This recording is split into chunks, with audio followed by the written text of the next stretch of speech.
Because tear doesn't have to end with a wrist. So, as of recording this, next week we do plan to play Resident Evil 9. However, I started the Resident Evil series with 7 and we just recently finished 8. Got no idea about any of the previous Resident Evil games, and while I'm sure some of you in the comments will be like, just play the games. I'm sorry. I can't do it. I don't have the time or the money. That's such a big ask. Just play pretty 1, big. 2, 3, 4, 5, and 6. Well, Just that. there's also the side games too that I don't know all the names you're of, right. but yeah. That makes it more reasonable. Yeah. I do want to understand what's going on in 9 when we dive into it, so we're gonna catch up with this lore video. This does cover Resident Evil 9 as well, however, we're likely going to stop, or we're definitely going to stop, but before we hit there, so all the way up to 8, and hopefully we'll get enough information to know what's happening in 9. That being said, if the video doesn't turn out to be informative enough, then well, neither of us knew. Like, we're kind of blind on all this. We're just trying our best to figure out, like, where we can go find this information. But anyways, my dudes, if you haven't already, please go and support the original video. A link to that will be at the very top of the description, like always. When I think of Resident Evil, a distinct memory comes to mind. It was 2011. I was in a Blockbuster, which was how us old people often rented movies and games, and while Old people. I was 11 years old. I do remember seeing the Blockbusters way back when. We definitely had Blockbusters when I was a kid, and I remember going to them.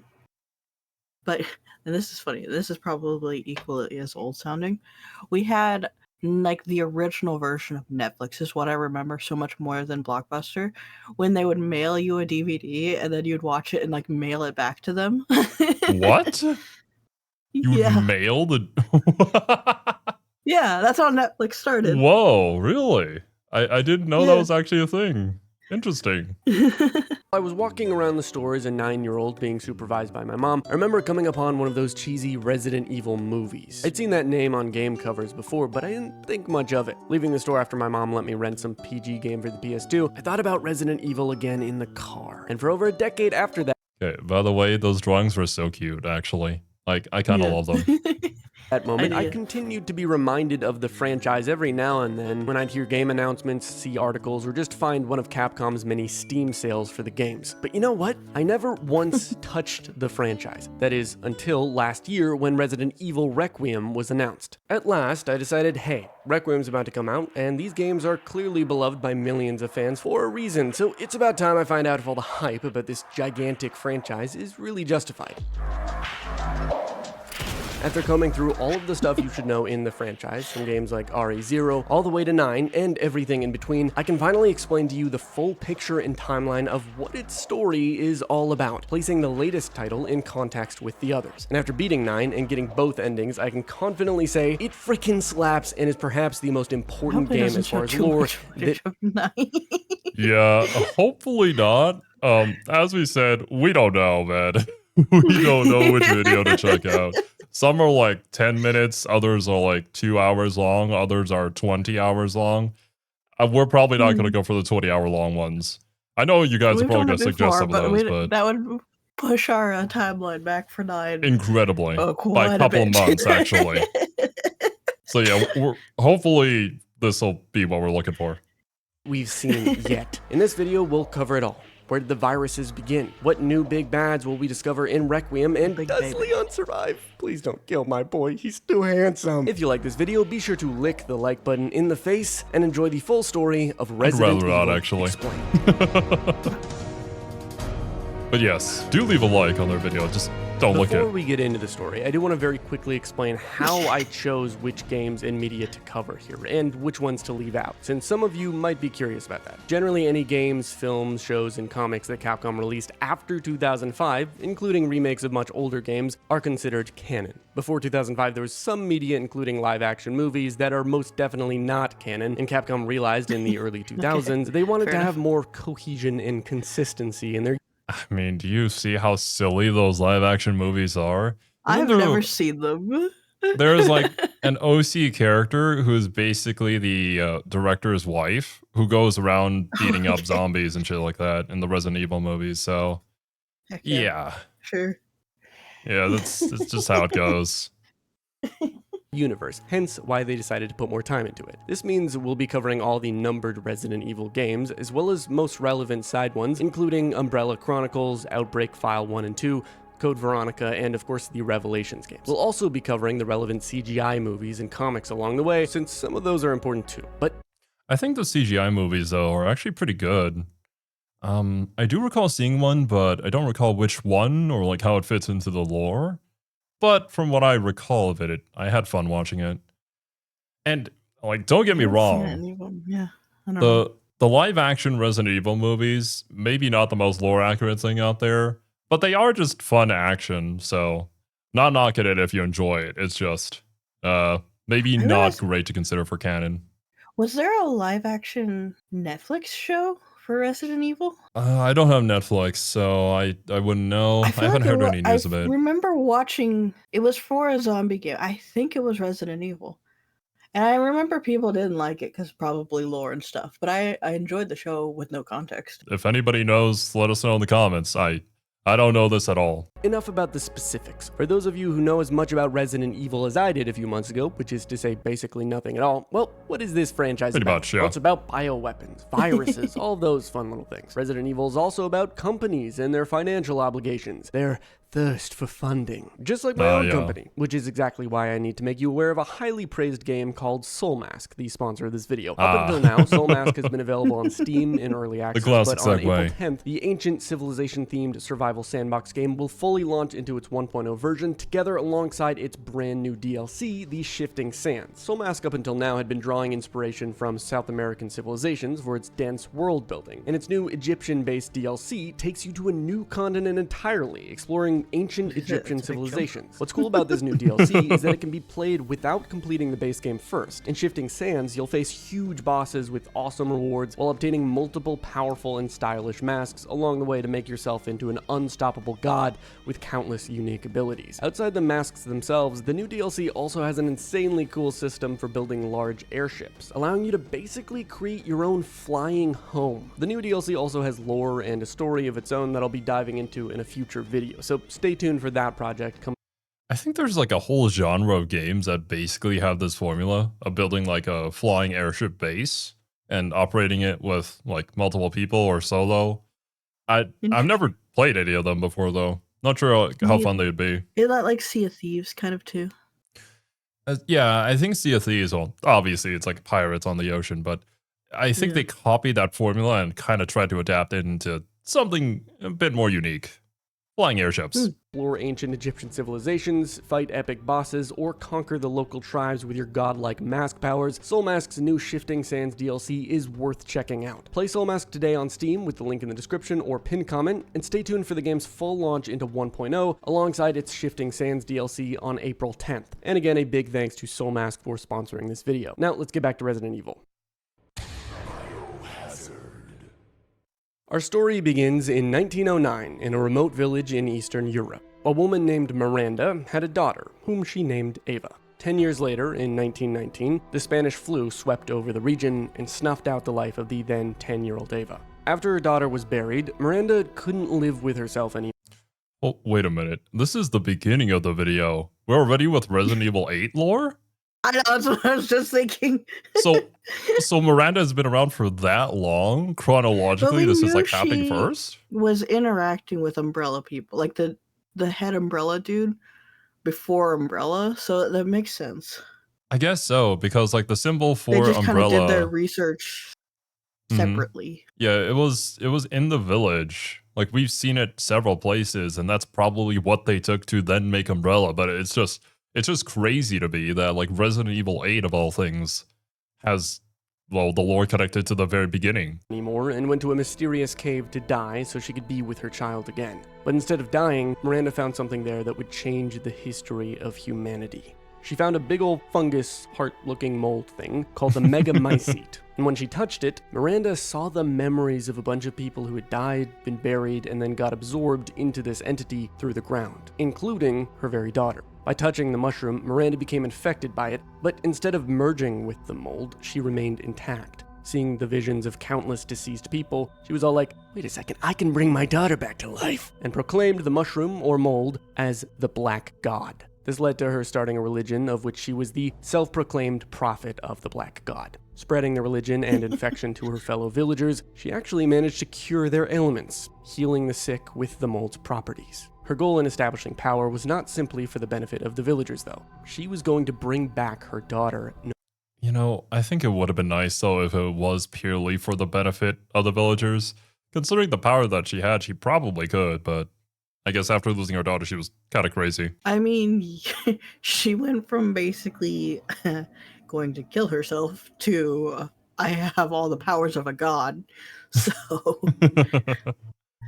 surely that's a stable, healthy transition. Oh, yeah, definitely. No matter the cost. In gaining the support of her village, she began doing science experiments using the mold, eventually leading to her inventing something she called the cadeau.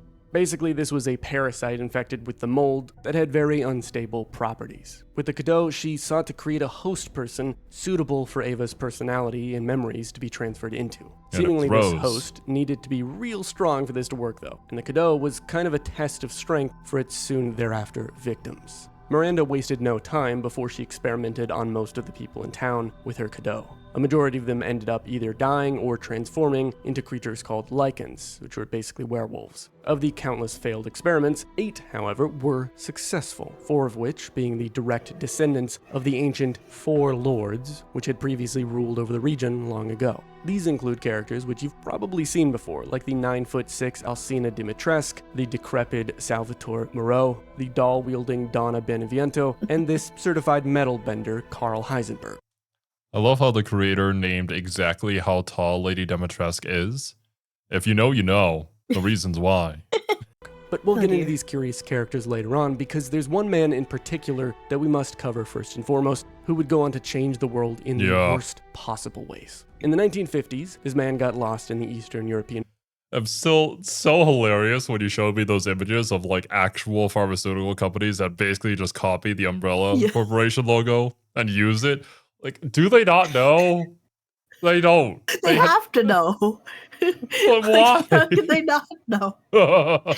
Mountains being discovered eventually by Miranda. Oswell E. Spencer came from a rich, elite European family, and as he grew into a strapping young man, he studied at a prestigious institution to become a physician, making 2 rather important friends along the way, Edward Ashford and Dr. James Marcus. They'll come in soon enough. It was in the 1950s that on a hiking expedition. I mean, anybody associated with the creation of Umbrella, I don't like any of you. Spencer got lost and was rescued by Miranda. But instead of going on his merry way, Bro decided that what Miranda was doing was sick as fuck, and he trained with her as basically her apprentice. He was 27 at this time and was hungry for knowledge, especially if it meant he could change the world with said knowledge. See, Spencer really wanted to evolve humanity because he saw how humans always tend to resort to war, and he basically pulled a Sam Altman and just saw humans, as they naturally come, as wildly inefficient. Bro wanted to optimize human genetic code. After respectfully parting. Okay, I am part of that min-maxing grind set. I do not condone this much min-maxing. This is a little overboard. We'll check in with you in 20 years, Zero, and see if you're min-maxing your genetics. You know what? I think I'll just stick with min-maxing my factory or min-maxing my time in Persona. I think that's probably healthier.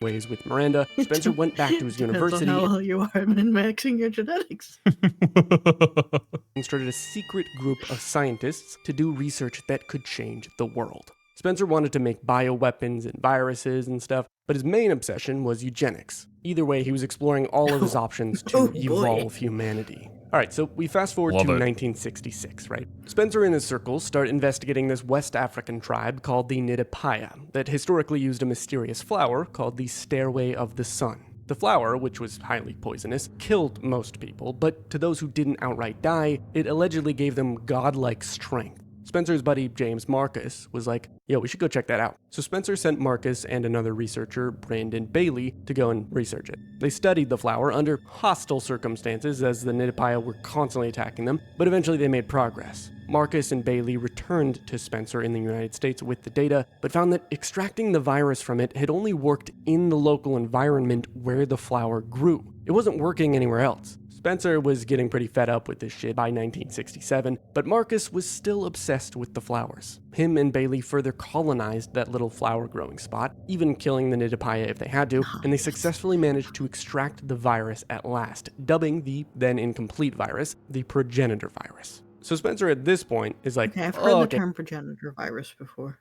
I have indeed, and oh my god, what is that gif? But I guess it's a fitting name in fiction, but like imagine being a scientist and naming a virus that you've created the progenitor virus. Right. Like you're very You're clearly really evil. wearing your ambition on your sleeve there a little bit. Are we the baddies? Yes, and I know it, and I love it. It couldn't be. No. And now I'm interested. And from then on, he started to do some really fucked up shit. Progenitor was huge for Spencer. By now, the man was 44 years old, filthy fucking rich, and desired glorious evolution in any way possible. With his wealth, he had created many different business ventures, including the Spencer Foundation, which he recruited Marcus to come work under in the States. Spencer had a very talented architect named George Trevor build him a huge mansion estate in the fictional Arklay Mountains in the Midwest United States, this thing being riddled with traps and evil shit. Spencer was just fucking weird. And he also used the same architect to build a gigantic laboratory underneath his estate. But then Spencer had a paranoid realization. He thought to himself, wait a second, now the architect who designed my super evil facility knows everything about my super evil facility because he literally designed the entire thing. I think I need to kill him and his family. Except, you want to know what Spencer did instead? Something so much worse. He invited George and his wife and daughter to stay at the new estate with him for a week. Except Spencer had no vacation planned for the family. He was going to kidnap the architect and his family and use them as human test subjects for the progenitor virus. Bro, why would the guy who made this estate and the traps within it let his wife and kid vacation there? Right? That was probably not the smartest idea. But I designed also, this really cool mansion full of death traps.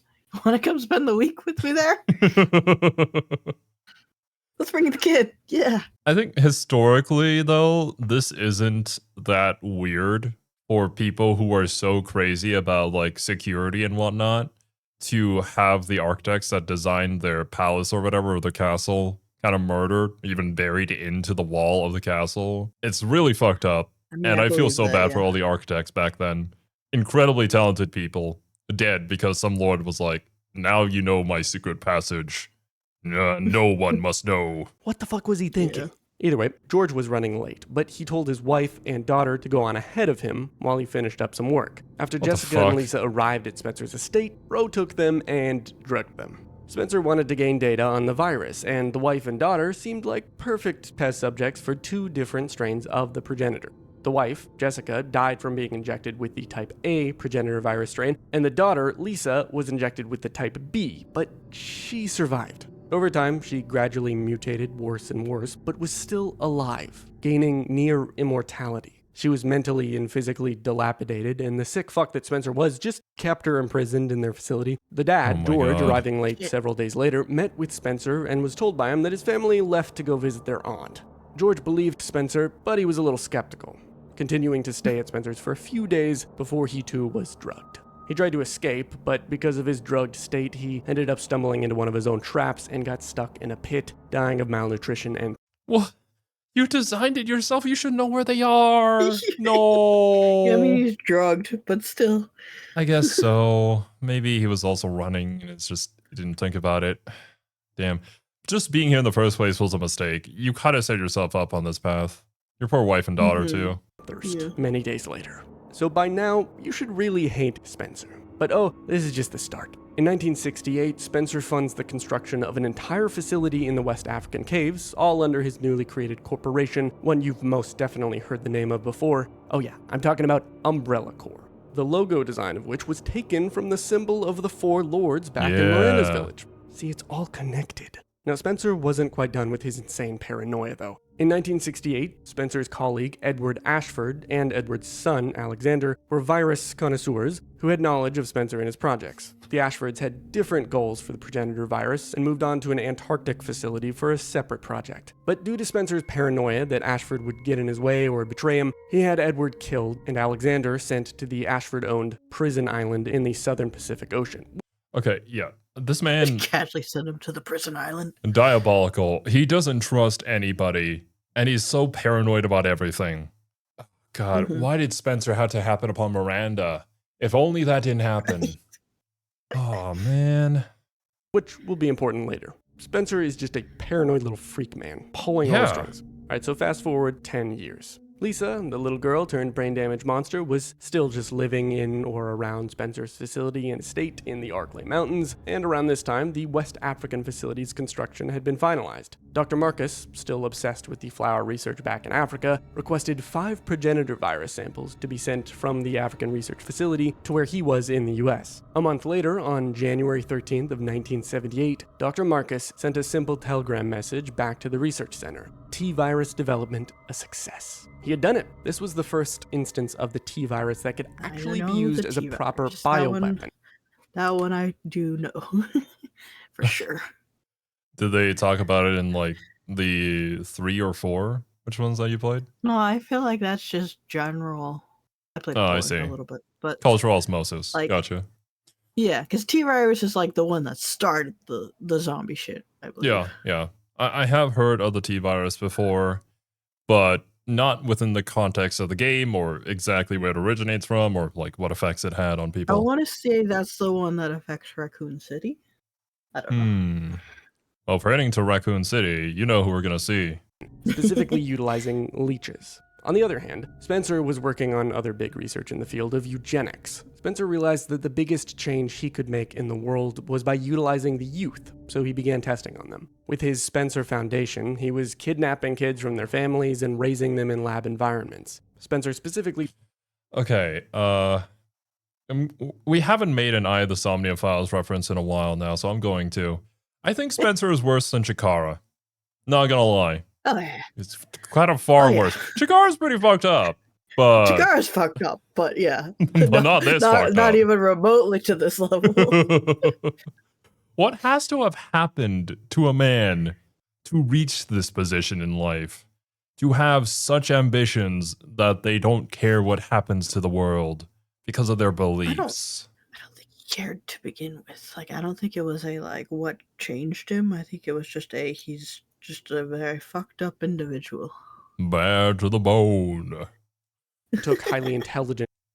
Oh, man. YouTube does this sometimes where it's like, it'll play and then it'll freeze, and then 5 seconds later it might play the video. Bruh. highly intelligent kids, as he believed they would be good hosts for a later, more developed progenitor virus. These kids were stripped of their identities and renamed the Weskers after a lead researcher. Oh! The Weskers? I thought there was just one dude named Wesker. Oh. Albert Wesker or something like that. I don't know. Didn't know there were multiple. But I guess it makes sense that either. he was like trained to become a Wesker. Because what I know of that man can do, kind of insane. As I have said before, all I know of him was Wesker from Marvel vs. Capcom 3, and he was a badass, and I liked playing with him.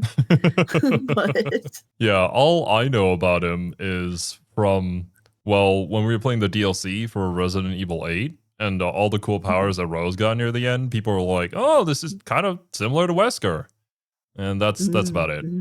By now, Spencer and Marcus were the only two big researchers at Umbrella doing crazy shit and making big developments, as far as Spencer was concerned. They were competitive and neither really trusted each other. Marcus progressed from using animal testing to testing on human children. Spencer continued to grow paranoid about Marcus, eventually having one of his Weskers, Albert, spy on him. So Albert worked alongside another prodigal young researcher named William Birkin. Both Albert and William worked for Umbrella, and they started to gain the trust of Marcus over time. But in 1988, Birkin, Wesker, and some other Umbrella soldiers were ordered to murder Dr. James Marcus and steal his research so Spencer could have it. I will take over your research. But see, this is where Spencer really fucked up. Because even though he I will take over your research. Beautiful. 10 out of 10, I no notes. I don't know how true this is, but I think I heard from Leo probably that like in the first couple of Resident Evil games, they quite literally just pulled people off of the street who could speak English to voice the characters. I've heard some clips of the English voice acting for the first Resident Evil games, and it's a treat. Sounds like an absolute gold mine. I kind of love it though. Like, it reminds me of a time past where video game developers were just trying to get by with what resources that they had in order to make their video games. Pull people from the office, themselves, off the street. Just anybody. Voice act in the games. It's charming in its own way. I've been playing Sunderfolk with Argoth, Insaniac, and Draco, Mm-hmm. and the game just has one voice actress, as far as I can tell. And she Oh, voices like every character in the game, but she does like a phenomenal job with it. Like, but oh, that's it's great. I don't know. I think it's kind of cool. Yeah. Well, you But it's know, like you're that. working on a budget. You gotta overcome that with talent. Mm-hmm. had Marcus killed and him and his leeches just dumped into a river, Bro was going to haunt Umbrella from the watery grave. Marcus's queen leech he had developed before his death entered his corpse and basically merged with him, eating his brain and gaining his memories. Thinking it was Marcus himself reborn, the queen leech transformed itself into this twink, a version of what Marcus looked like when he was younger. From there, the disguised queen leech patiently schemed to get revenge for its deceased host and royally fuck over Spencer and Umbrella as a whole, leading to the culmination of its plan 10 years later in 1998. Okay, then my question is, why the fuck did Wesker... Why did you dump the body and the leeches that supposedly could create this into the same river for this to happen? Did they not know what the leeches could do? They or belittled his research because it's not, their project or something. I don't know. I guess so. It's just his silly little project. Dump it in the river with him. Yeah, well, that silly little project ain't to bite you in the ass, I assume. And this is where shit gets real. Before we can really talk about the incident, you need to understand a rather important metropolis called Raccoon City. From around the 1960s to 1998, Raccoon City had huge amounts of funding and support from Umbrella Corps, which contributed to its growth, making the city a center stage for its research. Thus, its population grew to over 100,000. Because Umbrella employed about 30% of the city's workers, the mega corporation had huge ties to it. I wonder then if Raccoon City was entirely created to be a testing ground for the virus. I would bet it wasn't initially, but as it started to grow, it definitely was like, well, we got a lot of people here. Might as well Close in utilize them. proximity Right? to the Alpine Mountains, Umbrella established a tram network to connect Spencer's estate to the city, among other hotspots in the area. The Queen Leech, who had been in hiding for 10 years, knew about Raccoon City quite well because of this, and because of the fact that it had Marcus's memories. With that context in mind, the plans were set in motion in early 1998. The Queen Leech, which from here on we'll just refer to as Twink Marcus, caused a T-virus outbreak in the Arclay laboratories and Spencer Mansion, causing multiple human and dog zombies to escape the facility and infect people, including hikers and other randos. The Raccoon City Police Department tried and failed to figure out what the fuck was going on with these attacks, so eventually they called in their Special Tactics and Rescue Service team, the STARS. Fast forward to July 20. I don't recall the character's name, but it's like the big bad that is constantly chasing you in that game. And all he ever says is stars, stars, or something like that. So that's what he I means. didn't know that one. That's fun. 23rd, 1998. Twink Marcus was about to use the Arclay tram network to cause irreversible damage by spreading the T-virus further than he had by that point. That same night, STARS' Bravo team were investigating the area to figure out the murders. They flew over the woods by helicopter when an unknown engine fail occurred, leading to an emergency landing and the discovery of murdered soldiers. On the remains of the deceased, the squad found information about a prisoner, ex-Lieutenant Billy Cohen. The man was sentenced for execution but was clearly on the loose in the forests of the Arklay Mountains. Rebecca Chambers, a medic and security officer on the Bravo team, discovered a stationary train on some railroad tracks. She entered in search of Billy, but discovered the train was filled with undead passengers, and she was locked inside. While investigating the train himself, Billy Cohen went on to find Rebecca. Did I mention the train started, by the way? It was just barreling down the tracks by now. While Rebecca was skeptical of Billy's trustworthiness at first, the two of them eventually teamed up, desperately stopping the train as it crashed into a tunnel underneath the Umbrella Executive Training School, which is where Marcus had been doing his T-virus research all those years before. Oh, goodness. As Rebecca and Billy made it out of the tunnel and into the complex, Albert Wesker and William Birkin watched them through facility cameras, observing the duo. They're spying. Wait, you just realized it? They said his name 3 or 4 times now. Oh. Was interrupted though as Twink Marcus showed up on one of their screens with something to say. Basically, he was like, yeah, so I was the one who spread the T-virus in Spencer's mansion. Also, you guys fucking suck. Rebecca and Billy searched the training complex for answers, which Twink Marcus responded to by sending rabid infected apes after them. All the while, Wesker told Birkin he was gonna ditch Umbrella Corps altogether, seeing it as a sinking ship, given the situation. Wesker simply wanted to test the T-virus in a combat scenario before he left the facilities completely and moved on. He told Birkin that to do this, he'd utilize his leadership position with STARS to lure some of his subordinates to Spencer's mansion and test how some of his armed soldiers would respond to T-virus zombies. Birkin, on the other hand, didn't want to leave Umbrella just yet because he was working on something called the Golgotha virus, short for G virus. This one was more powerful than T, but it's going to come in later on. As Wesker was leaving Birkin in an elevator, Birkin said he'd arm a self-destruct device in the training center's basement to destroy the evidence of Twink Marcus. But it's like, bro, the virus is still out there in other places. It's breached containment at this point, so what's that really going to do? Rebecca and Billy get split up and... Yeah, I don't know. But maybe it'll help with his consciousness? I don't know. It's like, if I was in that position, I don't think I could live with myself. Like, I was gonna say, you're either too far gone to care, or you've already fucked up, and you're like well, might as well bring down the world with me, I guess. After entering an elevator, Rebecca finds her lost squad member, Enrico. Why do I get the feeling this guy's not gonna live more than like 5 seconds? All right. Just be careful. I never saw him again.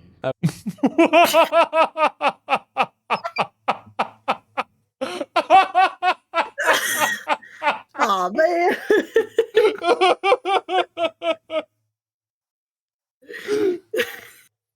I never saw him again. well, damn. Shit, dude. Poor guy. He tried his best. Okay, yeah, called it. After she searched through an Umbrella-operated sewer system, Rebecca found Billy, who'd previously gotten swept downstream. And from there, they found Twink Marcus's gooning room, where he trauma dumps to them about Marcus's assassination. Rebecca and Billy decided to let him yap for a bit, but eventually they had to put him down. And this guy just fucking refused. Using the power of sunlight and a fucking magnum, they deliver the final blow to the Queen Leech and escape the facility as it self-destructs. Boom. I mean, of course it had to be a Magnum. I feel like it's kind of iconic when it comes to Resident Evil games that the Magnum's going to be the most powerful weapon. Sure, yeah. Unscathed, but most likely mega exhausted, Billy and Rebecca took a moment atop a cliff's edge to just have a breather. Rebecca told Billy that she'd help him fake his death as a way to protect him from being pursued. And from there, the two of them split up. Rebecca headed to Spencer's mansion, and this leads us to the game that started it all, Resident Evil 1. Before we get to that though, let's just take a time out. This video is first and foremost intended to be digestible, so let's slow down, take a sip of water, and briefly recap everything that just happened so we can actually absorb this insane convoluted story. It all started with Miranda and the Megamycete. Spencer met her and they... But also, I think when it comes to me and Serby, we went through the Blaze Blue and the Guilty Gear lore. I think we'll be fine. So far, I'm tracking with you 100%. Yeah. Have you guys heard of the King of Fighters lore? Oh, yeah. Oh boy.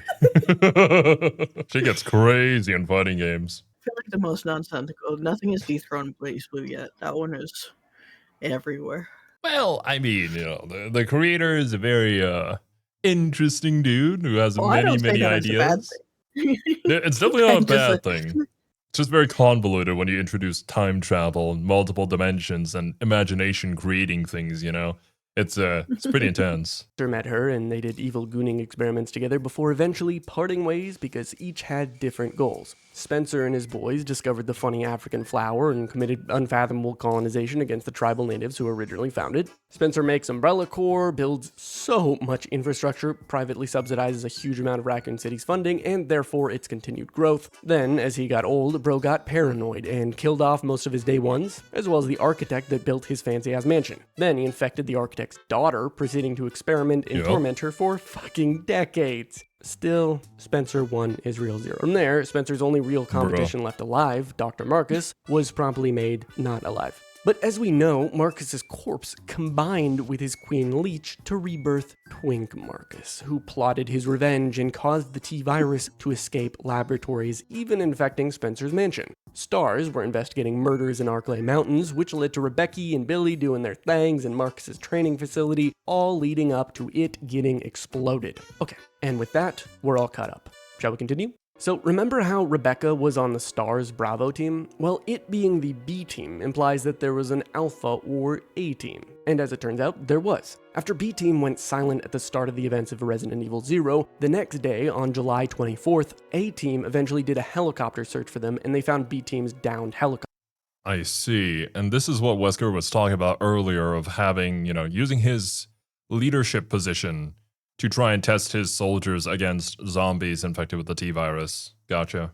Yeah, I guess so. Helicopter. Led by our very evil but pretending to be good friend Albert Wesker, A-Team followed a trail into the nearby woods where they were ambushed by a pack of zombie dogs. Surviving A-Team members ran for their lives and made it to what they assumed was a random mansion, but this was no accident. This mansion was the Spencer estate that Wesker knew was infected by zombies. He would use it as a testing ground to see how his squad would react. And speaking of that squad, allow me to introduce some of the key members, the few survivors of the mission. Chris Redfield is this hunk of meat you've probably seen punt a fucking boulder with. It's the one thing that I know about this guy. He punches a boulder in one of the games. With his bare fists in RE5. Jill Valentine is a woman, which meant the Resident Evil developers flipped a coin to decide whether or not they'd use her character for infinite tentacle porn scenes in every mainline appearance of her until the end of time. Oh yeah, and I guess she's also like a member of Stars. Then we got Barry Burton, who's just kind of there. He's like a friend of Chris's, and also part of Stars, of course. He's actually going to be very important in the story much later on. And last but not least, we got Wesker, which again, if it isn't obvious by now, is acting as a double agent. He's both. I mean, he's really cool though. Like the shades at night, like it's kind of a vibe. Exactly. I respect it. Also, what is that watch? Is that Rolex? The captain of Alpha Squad, and he's working for Umbrella. He also becomes the franchise's big bad villain for many games to come. With those brief introductions out of the way, we continue into the Spencer estate. Jill, Chris, and Wesker make it into the mansion after getting split up with Barry. This is going off Umbrella Chronicles, by the way, since it's told from Wesker's perspective. Anyway, Chris and Jill find the zombie as they're proceeding through the mansion, and eventually come across another member of their team, Richard, who'd been bitten by a giant snake. Right there next to him is Rebecca, who found her way into the mansion after all the shit she'd just gone through the previous night. Oh, okay. But also, what came back? What? Or not back, but like. What the giant snake? Where the fuck did that come from? Maybe it's a zombie giant snake. Or maybe. They did say that they did animal testing before they started human testing, right? With the kids that they got. So the snake might have been one of those. I don't know that snake is usually one used for that kind of testing, but sure, why not? You're a crazy science corporation. Just shove that shit in anything. Who knows what could happen if you don't test it? Desperate for answers, Chris and Jill headed further into the mansion while leaving Rebecca to take care of Richard. It didn't take long for Chris and Jill to then stumble into the underground facility beneath the mansion, where they came face to face with Wesker, his facade fully dropped. Bro basically told him, yeah, so I'm evil. I set this whole thing up. I don't even need Umbrella anymore. And also, look at this thing. It's really cool. Oh.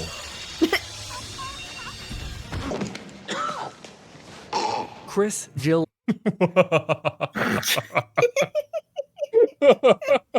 Well, there goes Wesker. He's definitely not going to come back at any point in time. and Rebecca escaped the facility via helicopter right after a boss fight with the Tyrant. But before the facility self-destructed, Wesker woke up, literally reborn after dying from the whole impaling thing. But why the fuck did he come back to life? Well, as it turns out, Birkin had previously injected Wesker with a T-virus strain that would mutate and activate when he was close to death. As he was then activated with superhuman powers, Wesker escaped the facility right before it exploded in a fiery blast.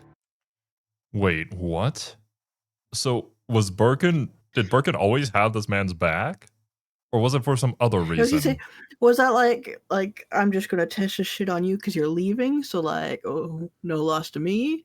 Or is it we're kind of buds now, I'm gonna give this like a parting gift so you can become some superhuman crazy person later? Legitimately, he basically gave him a +1. Yeah. Extra life. Just in case, buddy. Huh. But this is where the big events of Resident Evil truly begin. What happened next would show how the vulnerable city nearby faced an unprecedented outbreak, leading to a point of no return. In the following months, a couple important things happened with our established characters and with Umbrella and other corporations. We're still in 1998, by the way. In August, Chris Redfield traveled to Europe to investigate Umbrella. Jill Valentine continued to live in Raccoon City, and Rebecca Chambers, having had enough of Umbrella and all this STARS shit, just moved away. Good for Rebecca.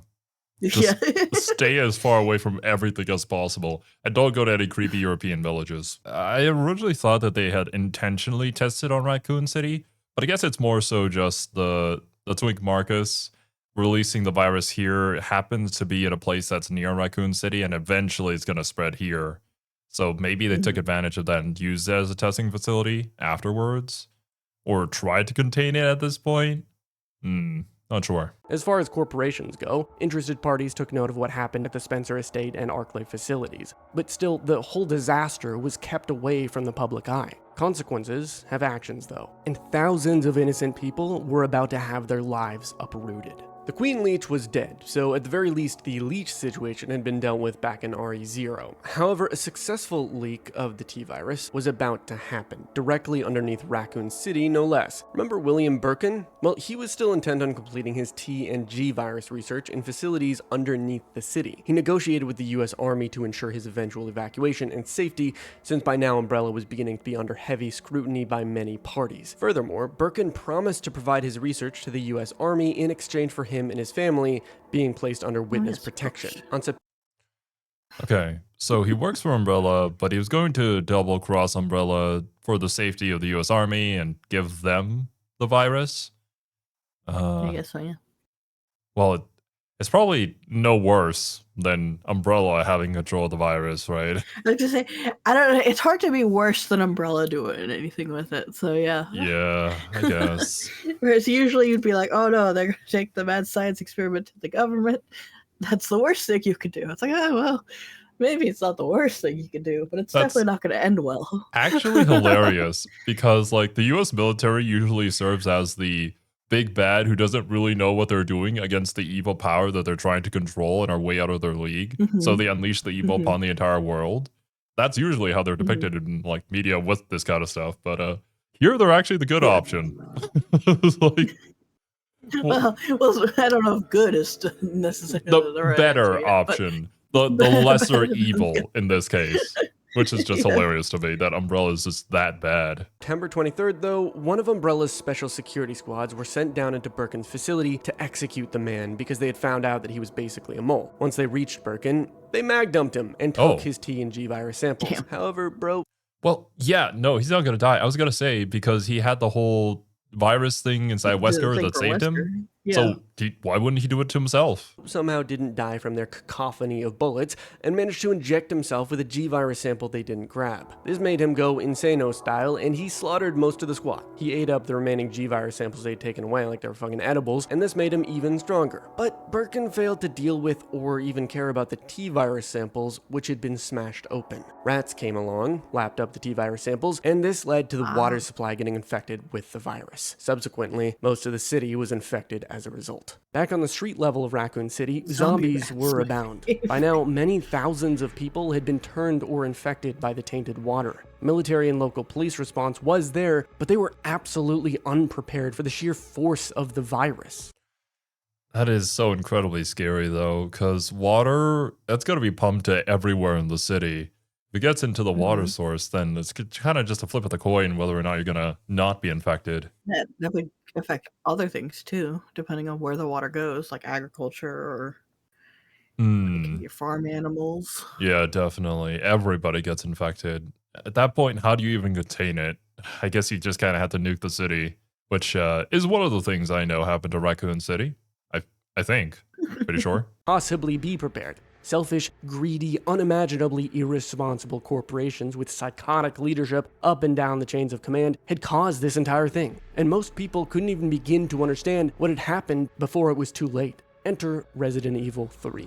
Remember Jill, the STARS Alpha team member? Well, she's been doing her homework ever since escaping with her friends from that nightmare earlier. She's been investigating Umbrella Corps, because they're obviously sus. She's just chilling in her apartment when suddenly she gets a call from her STARS friend Brad, which, by the way, is not Barry. Two characters that start with B. Don't really matter that much, but this is Brad, and that's Barry. Okay, let's move on. Brad tells her to fucking run, and before she even has a second to process what's happening.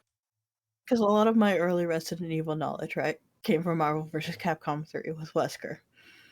And I had like the base Marvel vs. Capcom 3, so I'm pretty sure, because I remember that there were characters that I didn't have in my version of the game. And it was Jill Valentine and Shmagorath. And so those two characters I just linked in my brain for some reason. Jill Valentine and Shimagora?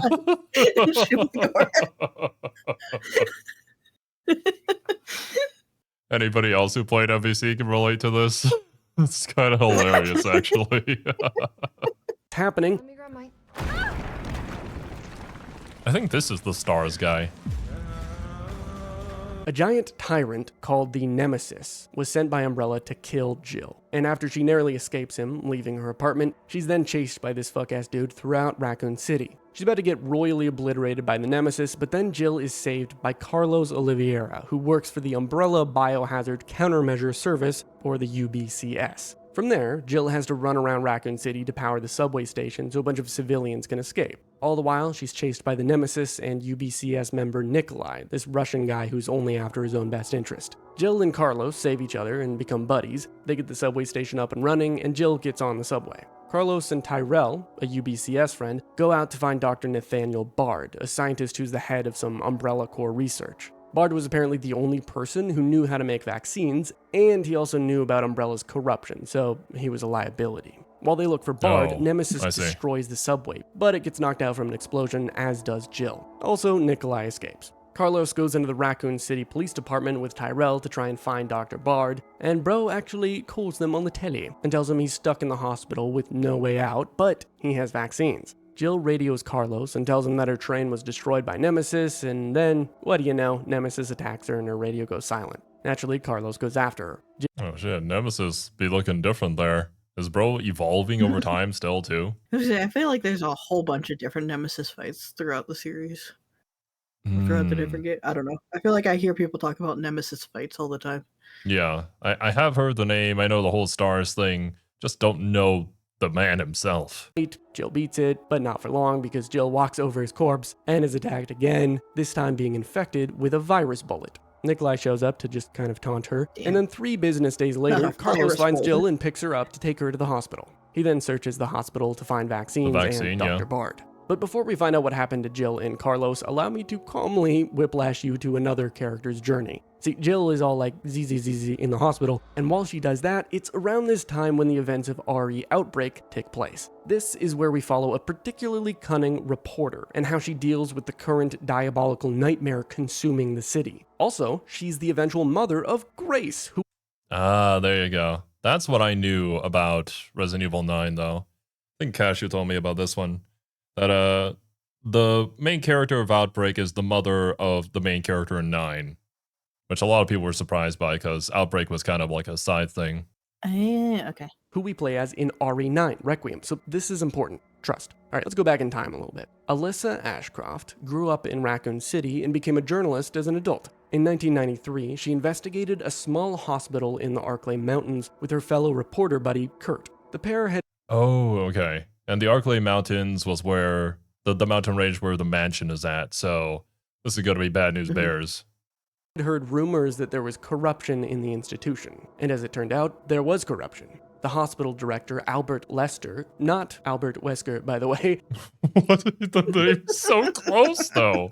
That had to be intentional. was taking bribes Just to from Umbrella confuse Corps people. researcher Yeah. Greg Mueller to test a strain of T-virus on cancer patients. The director had a personal interest in this as well, since his wife Dorothy was terminally ill. The strain worked at first, but then most test subjects died, and Dorothy turned into a zombie, wreaking havoc within the hospital. While Alyssa and Kurt investigated the hospital, Kurt was attacked and killed by Dorothy. Alyssa tried to escape, but she was captured by the Umbrella researcher Greg Mueller and had her memories of the event wiped, basically. Despite getting amnesia of the event, she kept being a dope-ass reporter, chasing stories in the Arklay region wherever she could. Fast forward back to Like, you're an evil organization who's been invaded by a reporter, and they're like, you know what? Let's not kill this one. Just wipe her memories of it. It'll be fine. That is kind of true, actually. Maybe they wanted to test out their memory wiping device and see if it worked.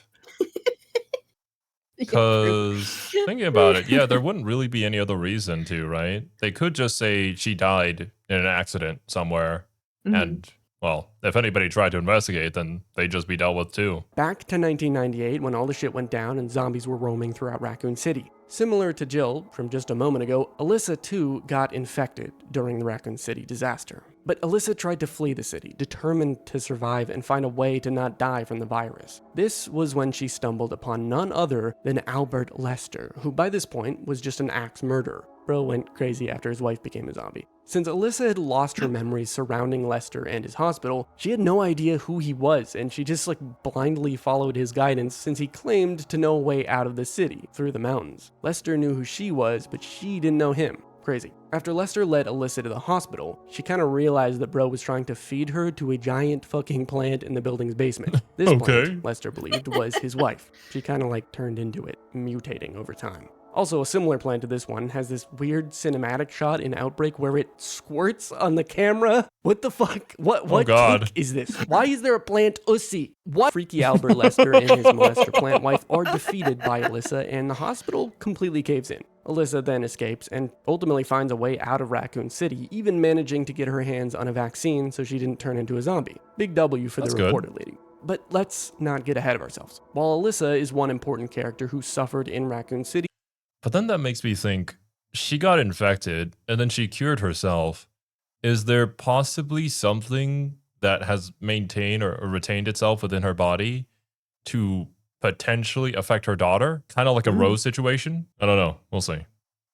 and managed to escape, we'll conclude her story later in the video. Before we get back to Jill and Carlos, there are some other mighty iconic characters who had their own traumatic experiences in Raccoon City. Most of the stuff they did happened while Jill was still sleeping in the hospital, so let's talk about it. Two characters get entangled in the events of the city and have huge impacts in not only Resident Evil 2, but many of the games in the franchise that came after it, one of which being playable in RE9. I bet you can guess who. Leon S. Kennedy had a rough life growing up. His whole family was killed except for Leon because a police officer had managed to save his life. The orphaned Leon then grew up inspired by that police officer. Bro wanted to be just like him when he grew up. When Leon was 21 years old, he was officially a police officer, and he asked to be transferred to the Raccoon City Police Department because he was curious about all the crazy stories coming out of the Arklay Mountains nearby. Also, Leon as a character has one brain That cell. city, That city needs some more policemen. Send me there, please.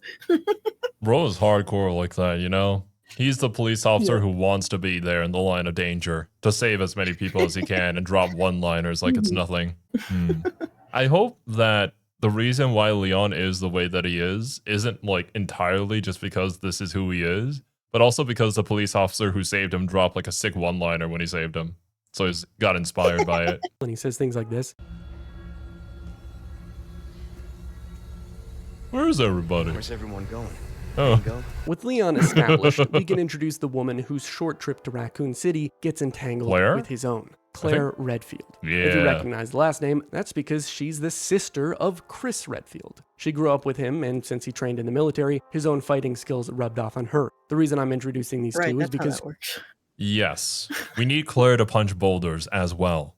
I need to see this. chronologically, after the previous events of the survivors during these dreaded September nights when everything was going to shit in Raccoon City, Claire and Leon both ran into each other at a gas station. Leon was out driving during a rainy night when he stopped there for gas. Claire was riding into Raccoon City on her motorcycle since she was looking for her brother Chris, not knowing he had gone to Europe the prior month. After noticing the gas station was looking really run down, Leon Chris could stop a lot of these problems by simply learning how to communicate with people. What he's doing.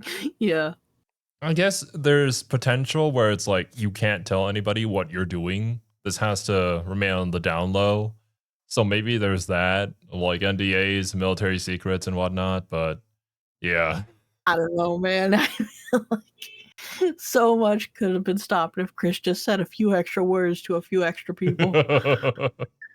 checked it out and found a cop trying to detain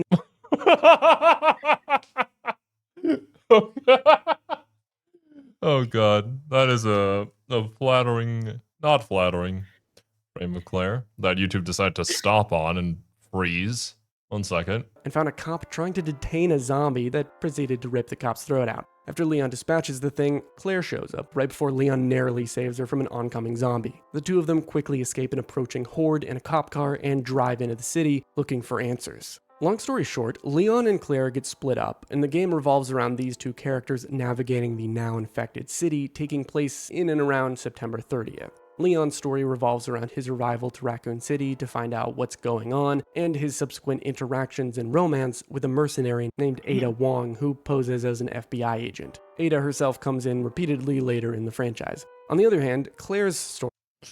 I think it's kind of hard to not know about Resident Evil without knowing about Ada, considering like how popular a character has become, like even outside the franchise.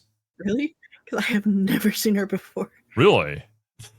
I don't recognize her at all. That's what my badass lady in a trench coat walks up. I'm like, man, who are you? That's actually hilarious. That must have been a great reaction then. Because it's like, yeah. I feel like most people know about Ada because, well, she has a lot of fans, let's say. brother Chris. While Claire and Leon progress through the city, they find and take care of a little girl named Sherry Birkin who, surprise... Oh, Birkin. I recognize that name. surprise, is the daughter of William Birkin. Claire Yep. and Leon run into said William Birkin, now mutated with the G-Virus, of course, and they magged up him. Oh, he's By the looking end of their great. journey, they narrowly escape Raccoon City along with Sherry, a day before October 1st. But what's so important about October 1st? Well, Carlos is about to find out for us. So while Jill is in her coma at the hospital, Carlos searches for Dr. Bard it wrong and he to finds say? him. But Everyone talks about how Leon's supposed to be like the hot one or whatever. I like Carlos more. Is that a hot take? Man, it's such a hot take to have preferences. You should like all the people that everybody else likes. How I've dare you never have heard opinions? of Carlos before, so I'm like, why is no one talking about this dude? I think he does have his fans, but like kind of similar to Ada, Leon just kind of blew up even outside the franchise itself. Like a lot of people know Sure, about yeah. Leon, so I guess Carlos just didn't have, well, that sort of appeal. Maybe that timing, Just the a lot character. worse, yeah.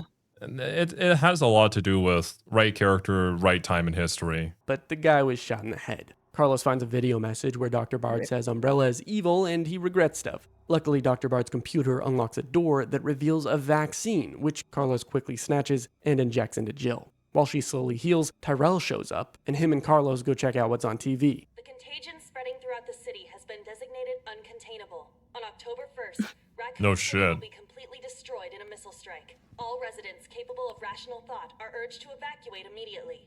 This is not a test. You know, that is not conducive to life. Okay, I feel like if you have something that's massively contagious, extremely dangerous, and out of control, they're not gonna just let people walk out.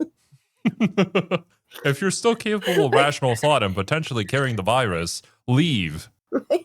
I guess it was nice for all the people who genuinely were not infected to be able to get out. But Yeah. I can kind of see them going full scorched earth. And if there are innocent casualties, then that kind of mean, is just how it has to be. If this is how drastic that they have taken, like this is an unsavable situation. This infection is out of control. If you're gonna go that far, you kind of have to commit that far. Am I right? Like, Well, on the other hand, otherwise there's no point, and they'll just get out anyways. well, maybe if you don't do this, you'll get condemned by the rest of the world for like a inhumane act. So maybe that's something that I they don't have think to they'll consider as condemn well. you for an inhumane act when they're dying of zombies. Well, hopefully we never find out what decision they'll come to in real life in that sort of scenario. After Jill wakes up, she finds Tyrell, and Bro tells her that Carlos went underground to find more vaccines. Naturally, Jill goes after him to help out. Along the That's way, how they're we just see like Nikolai. trying to find these vaccines. They're not trying to develop a vaccine. Like they're not, using their medical people who aren't part of this evil organization. They're just like, surely there's gotta be another one or two of them sitting around somewhere. Well, most of the people working for the organization, I don't think would be developing a vaccine. Wasn't this guy like, he knew it was evil, so he made this, but now he's dead? So like the I know, knowledge that's of what I making mean. it is Like, gone? all the except that's not how vaccines work. You can study and find a vaccine if you've got a million test subjects around you. Well, I don't know. Once again, Serby, you're trying to apply real world logic to Resident Evil lore. You're right, my bad.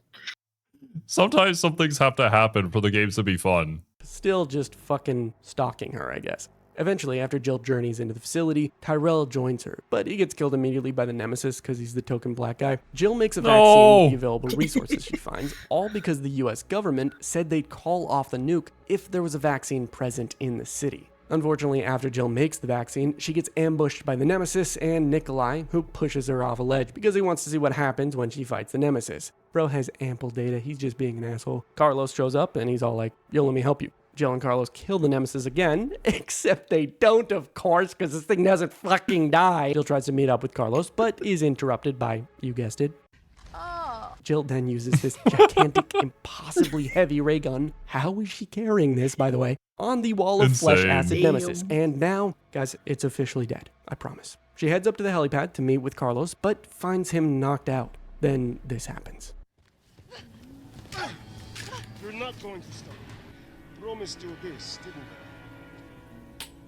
I? No! Do you have any idea what you've just What a bitch. The missile has launched. Nikolai pleads with Jill and Carlos to let him go with them on the helicopter since the nuke is 10 minutes away from happening. But Jill's all like, Who? A lot cares? of people. Oh, you! How can I get our two heroes fly away as the city is obliterated. GG. Okay, now, real quick. This is just my opinion, but Jill's character writing is dog shit. It's like when they wrote her as a strong woman, but not stronger than a man. She survives a rocket launcher to the ass, but needs a man to save her. She also acts like a hard-ass jerk to everyone, which makes her really unlikable. Now, before any purists burn me at the stake, from what I hear, this is a 3 remake thing, since they changed a lot from the original. Oh, really? Jill wasn't always like this, but I Interesting. digress. While Raccoon City was a That is kind of unfortunate. It's a whole can of worms to open up in a topic of discussion like this. But I do think a lot of writers kind of get that wrong with trying to create strong women and not actually making strong women. They just end up making like toxic men. So kind of an issue. Like, how do we make a strong woman? What if we just wrote her as a man and then everyone will love her? Yeah, I don't think that's how that works. There's really cool, strong women out there and plenty of pieces of media. You could use them as a basis. Like, my favorite example There's is so Ellen many. Ripley from the Alien franchise. She's badass. People love her. She's not Yeah. a toxic man. She's just a really cool lady. effectively destroyed, Umbrella Corps would still survive for years to come before its eventual and absolutely deserved collapse.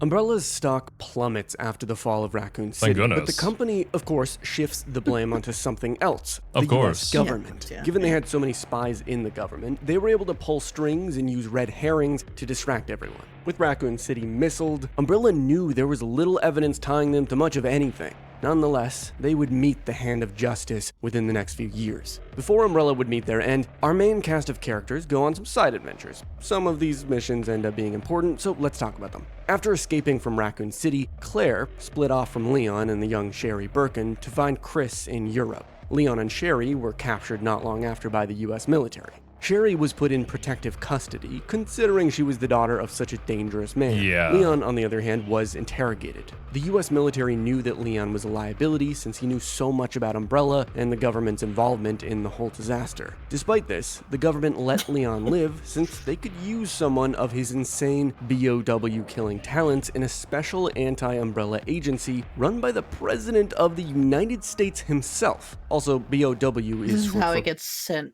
to save the president's daughter in 4. Yeah, I was going to say. I guess it kind of makes sense. Like, he knows too much, but goddamn, he survived Raccoon City, and he drops sick one-liners. We can't just kill off this guy.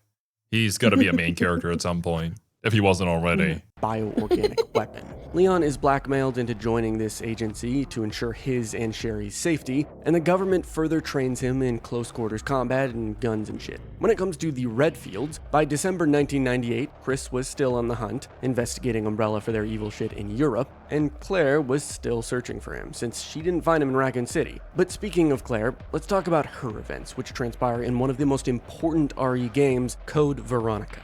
Now this takes us all the way back to Chapter 1. Remember how Spencer had one of his old colleagues, Edward Ashford, basically axed? Well, Edward's son, Alexander Ashford, moved Out of back prison? to the Ashford-operated Rockford Island. Alexander continued to do independent research, though, utilizing a facility him and his father had previously worked out of in Antarctica. Alexander developed a new strain of the progenitor virus called the Veronica virus. And if you're wondering about the name, Veronica was in reference to one of his ancestors in the Ashford family. With the T. Veronica virus, Alexander sought to make a T virus variant that didn't mess with the subject's cognition after they were infected. What's really messed up about the T. Veronica virus is that What Alexander if we didn't make mindless zombies? I think that should have been the original goal. I guess the T-Virus was more of like a prototype, because their entire goal was to evolve humanity, right? Yeah, But the if full you- eugenics shit, yeah. Yeah. But if you remove the humanity from that, then what was even the point? involved his 2 kids in his research, Alexia and Alfred. A lot of A names. But see, this backfired on him. His kids were freaky. Oh. And actually decided to test Okay, what the fuck? Fuck. I see. Okay. The kids are very weird. Don't trust them with anything. They're psychotic. Oh, jeez. this Veronica virus on him, their dad, in 1982. What? Wow. Wow. Whoa, dude. Nature versus nurture? Were they just born evil? What happened? God damn. Bro turned into a monster since the version they infected him with wasn't really ready, and Alexia then tested it on herself, but with the caveat that she'd cryogenically freeze herself for 15 years after she did so. I guess she figured by being frozen for 15 years, she'd somehow bypass the same fate of her dad. Spoiler alert, that didn't really do shit. Now, fast forward back to no December kidding. of 1998. By now, the only currently living Ashford, Alfred, son of Alexander and brother of Alexia, was just a mere supervisor on the Rockford prison island. The guy had gone pretty insane with everything that happened with his dad and sister, and he was about to go fully off the deep end due to some visitors who were about to show up. Albert Wesker attacked the island, causing an outbreak of the T-virus. He did this because he had learned about Alexia and wanted to see if she was a success. He wanted the T. Veronica virus. He was also just generally curious. The other new visitor I feel like Wesker's theme is going to be, I want to test you. let me spread the T-virus here and send some zombies against you to see your combat capabilities. To the island was Just for Claire shits and giggles, Redfield. I feel like. See, while investigating a European Umbrella facility in Paris, she got captured by Umbrella and dumped on Rockford Island. As the island is under attack by Wesker's paramilitary group, the HCF, which stands for Huge Cock Foundation, by the way, many of the islands Wait, what did that say? Rewind. Host Capture Okay. Force and Hive Capture Force. The name never appeared in any games. It is uncertain which was picked by Capcom. There you go. Gotcha. I do enjoy the Huge Cock Foundation, though. It's great name. Great name. Many of the island's prisoners end up escaping, including Claire and this guy named Steve Burnside. Claire manages to send an email to Leon asking for help because, holy fuck, she was getting hunted down by the maniacal prison warden Alfred Ashford while everything was going to shit on this random-ass island. Leon sees this email and he gets in contact with Chris, proceeding to send him to the island to go find Claire. A bit of an Uno reverse card for these siblings. Okay, wait, But hold when on. Hold on. She's going to Europe looking for Chris. Yeah. She contacts Leon for help, who goes, let me just get a hold of Chris.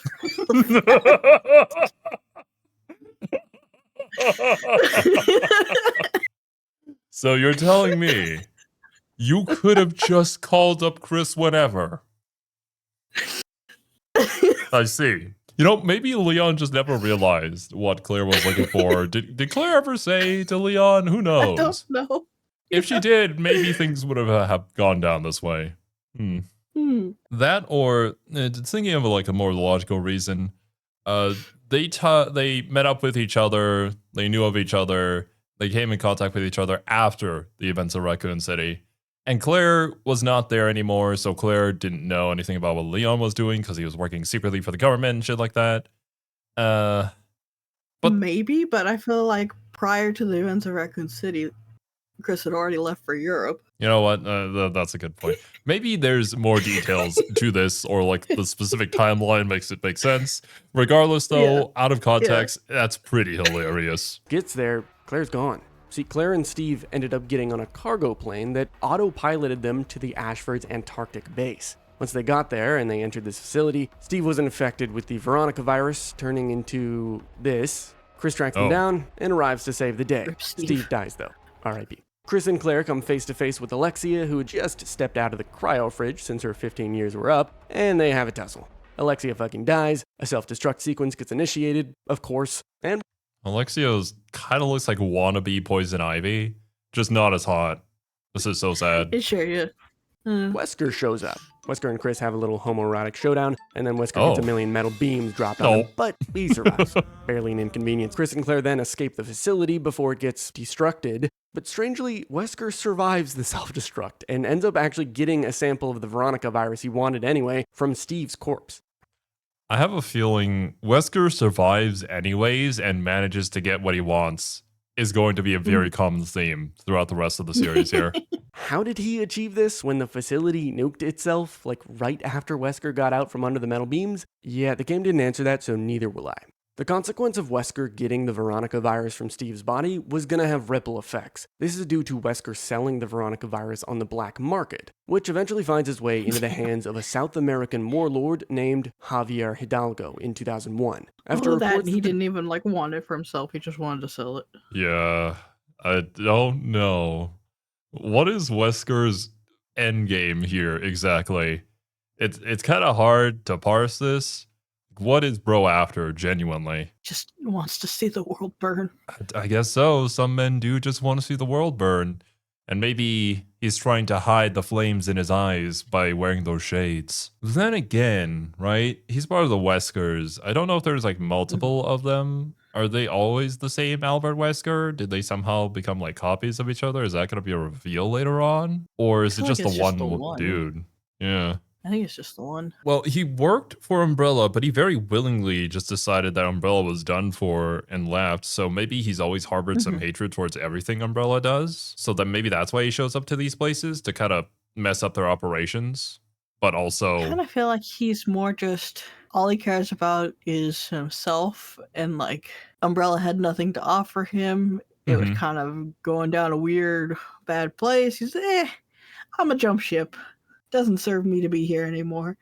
He goes, oh, there's this interesting virus thing up there. I'll just go get a sample of that. You know what? This person wants it. I'll sell it for a whole lot of money. I get to watch the world burn a little more. That's kind of my takeaway of him from this. It's like, nah, I'm gonna do my own thing. Cartel leader had access to bioweapons. The president of the United States sent a 2-man army to go deal with this situation. Of That course. 2-man army consisted of none other than our boy Leon Kennedy and a hard-ass soldier named Jack Krauser. Long story short, these two find Javier Hidalgo's daughter, Manuela. This daughter, like her mom, had a degenerative illness, and Javier thought she was gonna die. Bro was gonna do anything he could to save her. So he infected her with the Veronica virus, thinking this would help, and to keep her from turning into a monster. I don't understand. What do these people think is gonna happen? Do they know what it is when they bought it, or is it just like it's been sold to them as like a miracle cure somehow?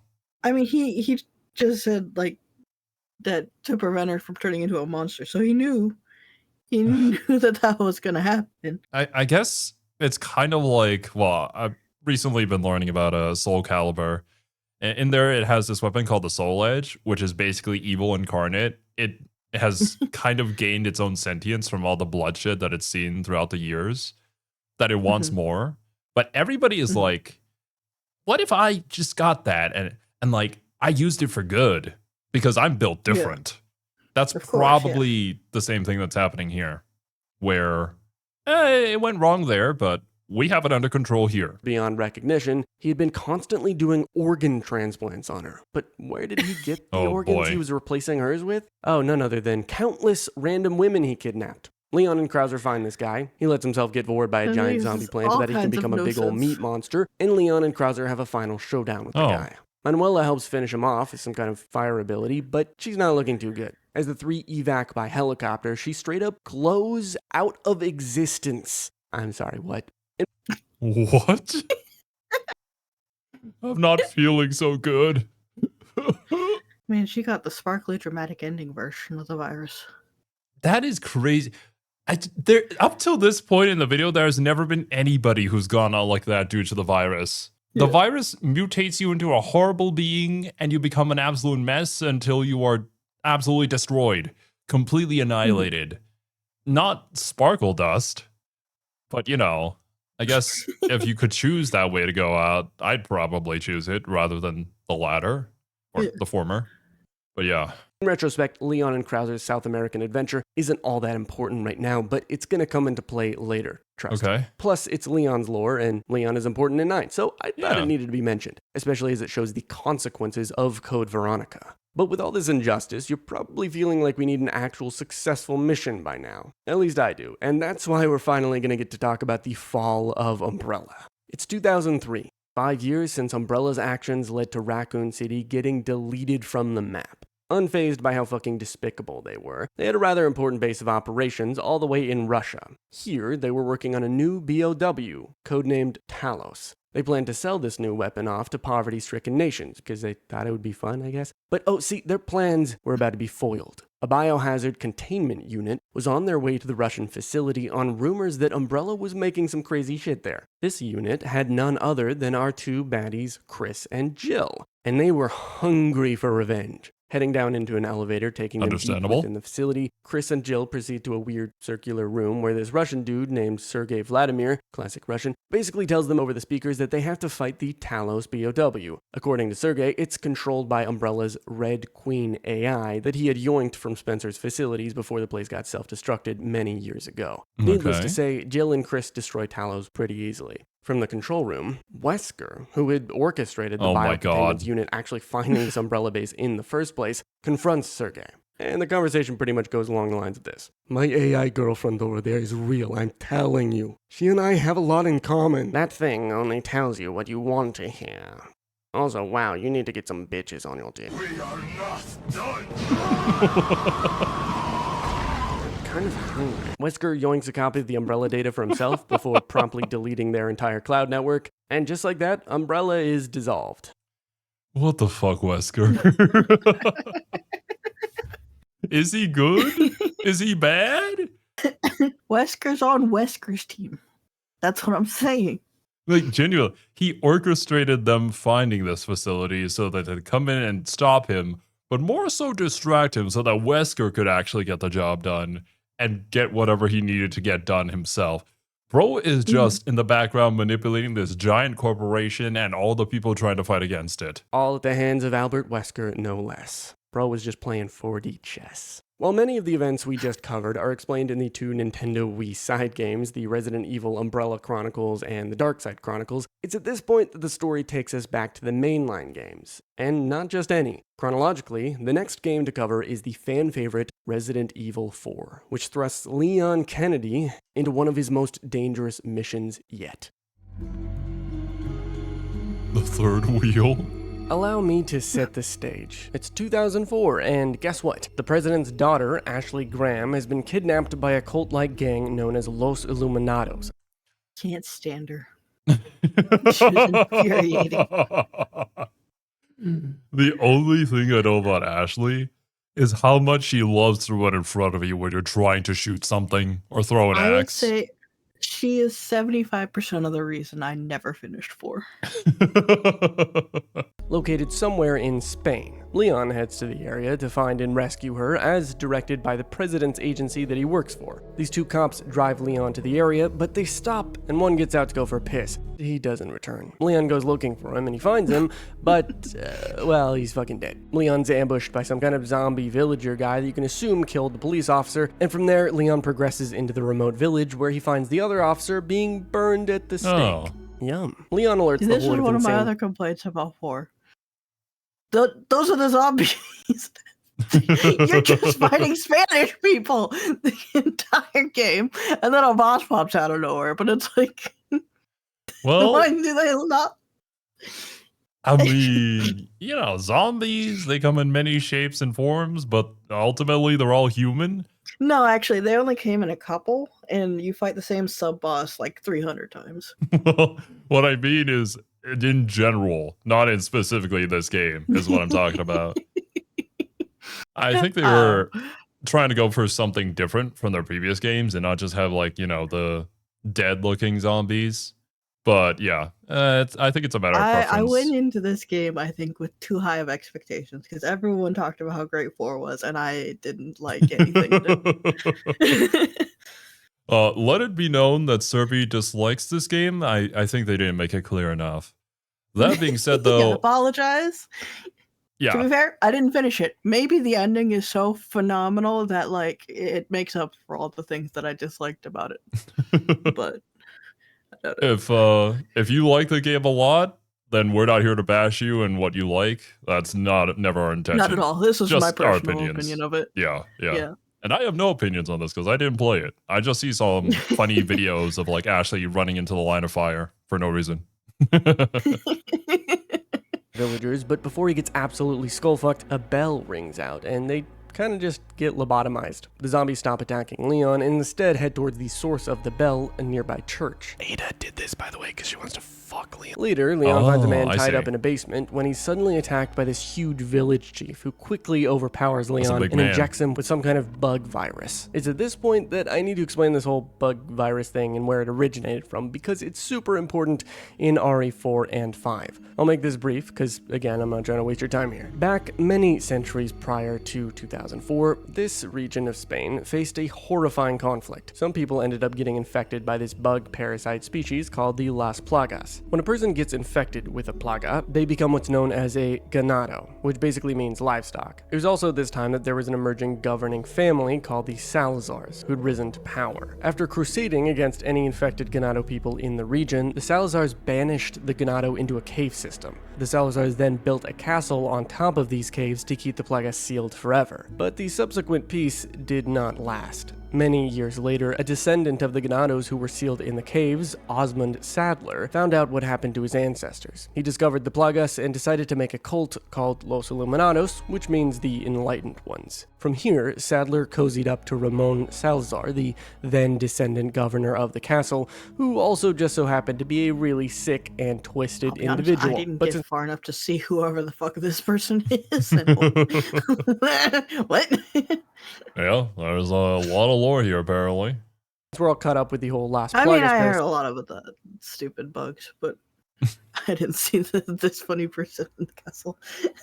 Let's continue with Leon. Leon wakes up chained to the man he found earlier, who introduces himself as Luis. Luis gives some hints as to the potential location of the president's daughter before they both get free and he runs off. According to Leon's agent, Luis was a previous Umbrella employee. At last, Leon finds the president's daughter Ashley in a church and tries to calm her down so they can team up. Once she's reasonably chill enough, they attempt to escape the area for evac. They find Luis, and he tells them that they're both infected and they're gonna need a vaccine. Luis then parts ways with the pair for a bit, sneaking off to have a little chat with, surprise, surprise, Ada Wong. She's mixed up in this because she needs Luis's help to find an important item, what they call the Amber. As long as Luis can help her find it, Ada and her associates would help him escape the area as part of a deal. Leon and Ashley find out. Now I'm like, I don't remember if I saw her in the game or not.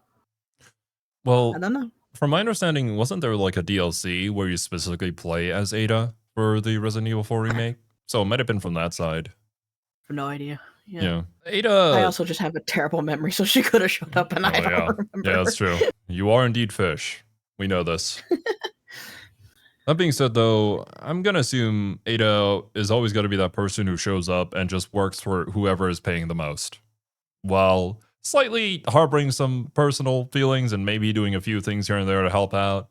But ultimately, getting the job done and getting her payday, which, I can respect. That's fair. Sure, yeah. From Leon's agent that the chopper can't get them due to the weather, so the pair go to the Salazar castle to meet up with Luis for some virus suppressants that can delay the effects of the plagas inside them. Once inside the castle, Leon and Ashley meet Mr. Ramon Salazar. This little shit is basically just helping Sadler fulfill his plan to infect the president's daughter with the plagas, have her taken back to the US, and then Bluetooth control her via his own Queen Plagas, which lets him basically control anyone infected with the subordinate plagas. Doing this, he could infiltrate US intelligence and eventually take over the world. Bada boom, bada bang, Leon and Ashley fend off some enemies, but eventually she gets temporarily mind controlled and threatens to stab herself. Ashley comes to and freaks the fuck out. Reasonably so. Leon and Ada run into each other. God, they're both so fucking hot. After Leon finds Ashley again, she's all like, I don't want to be near you because I might hurt you. And Leon's all like, Ashley, it's okay.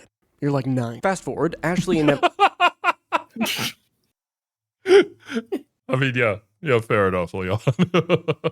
I mean, if Leon could take out all of these zombies, he could probably handle Ashley mind controlled. I think it's fine. Inevitably gets grabbed and taken away again, and after her and Leon get split up, Leon and Luis run into each other, and they go to save Ashley. Along the way, they go on these fun minecart adventures, but then someone shows up who you definitely wouldn't have seen coming. Jack Krauser. Yeah, that guy from earlier. Turns out he works for Wesker's secret organization now, and is the one who kidnapped Ashley in the first place. Wait, what? What happened to you, bro? We were buddies. I was gonna say when you first showed up that he looked like a villain, but I didn't see.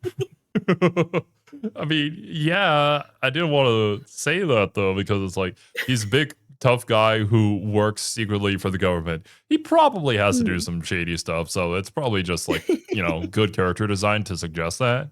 But yeah, I guess he also seems the type to turncoat like this.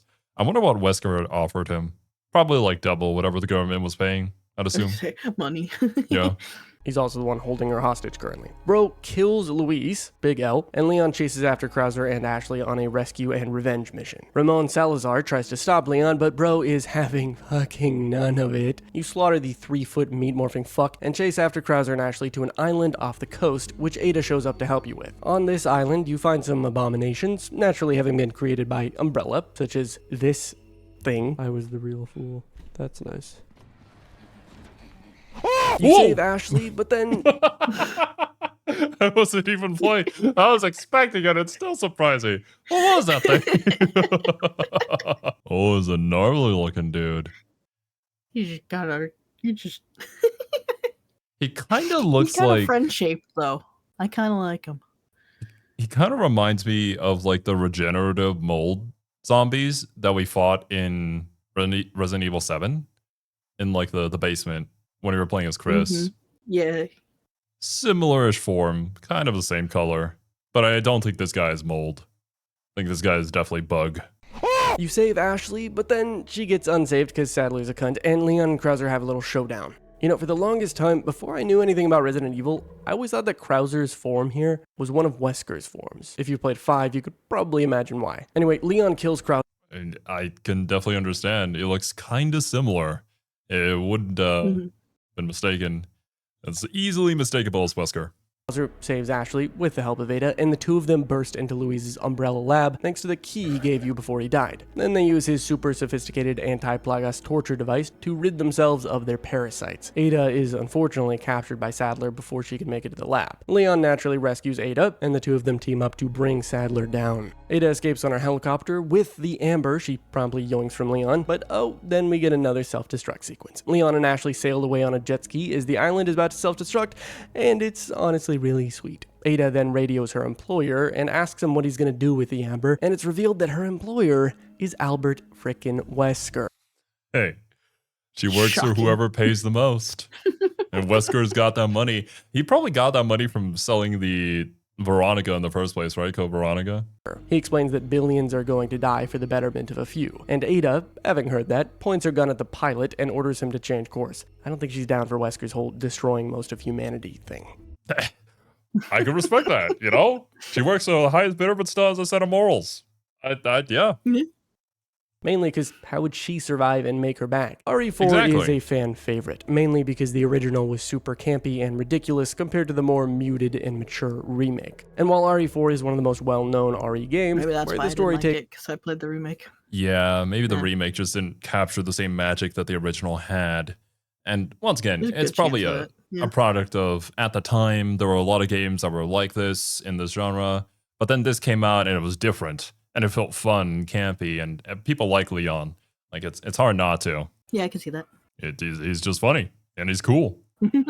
Is to a game that's quite the opposite, a side game in the franchise, which helps us understand the sheer extent to which bioweapons would be used on a global scale. Oh, God. Enter Revelations.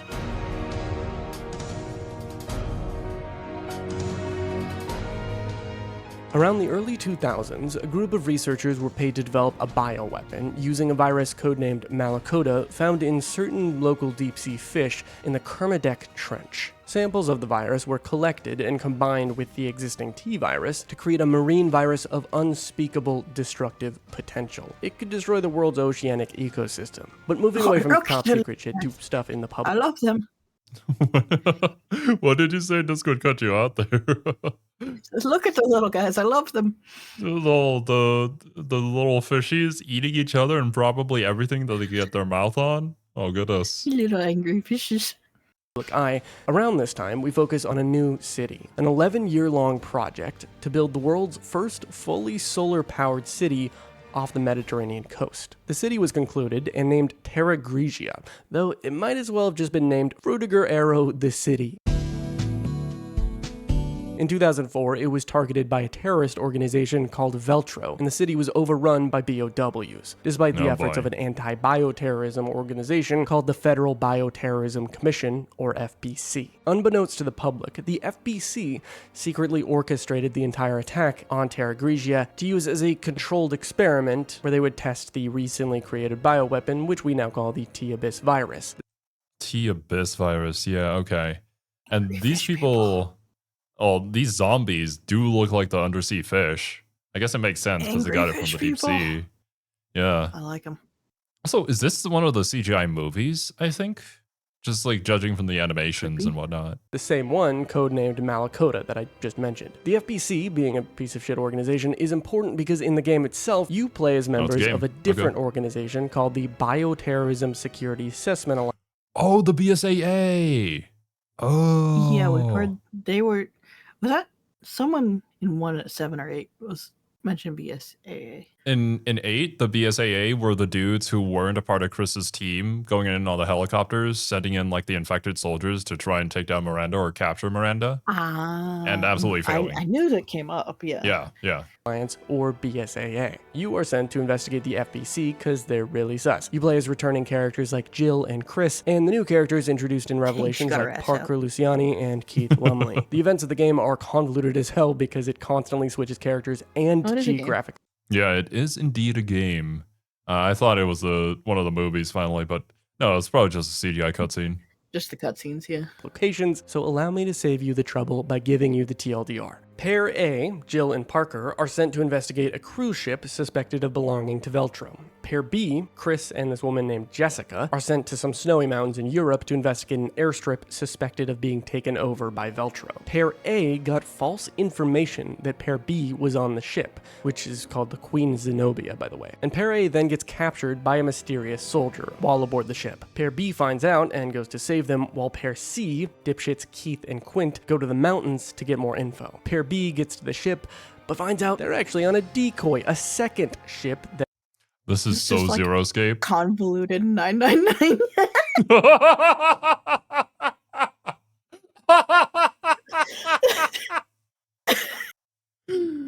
Literally say brain cell. Damn you, Uchikoshi. What have you done to us? Yeah, it does sound like some convoluted 999 bullshit. I was gonna make a joke earlier when the mysterious soldier who drugged them and kidnapped them, that was Zero, because he was wearing the same gas mask. Yeah. It's so, like... And it's on the overlapping ship, ideas too. with The ship... with a decoy. Yeah, for those of you guys who play 999, you know what we're talking about.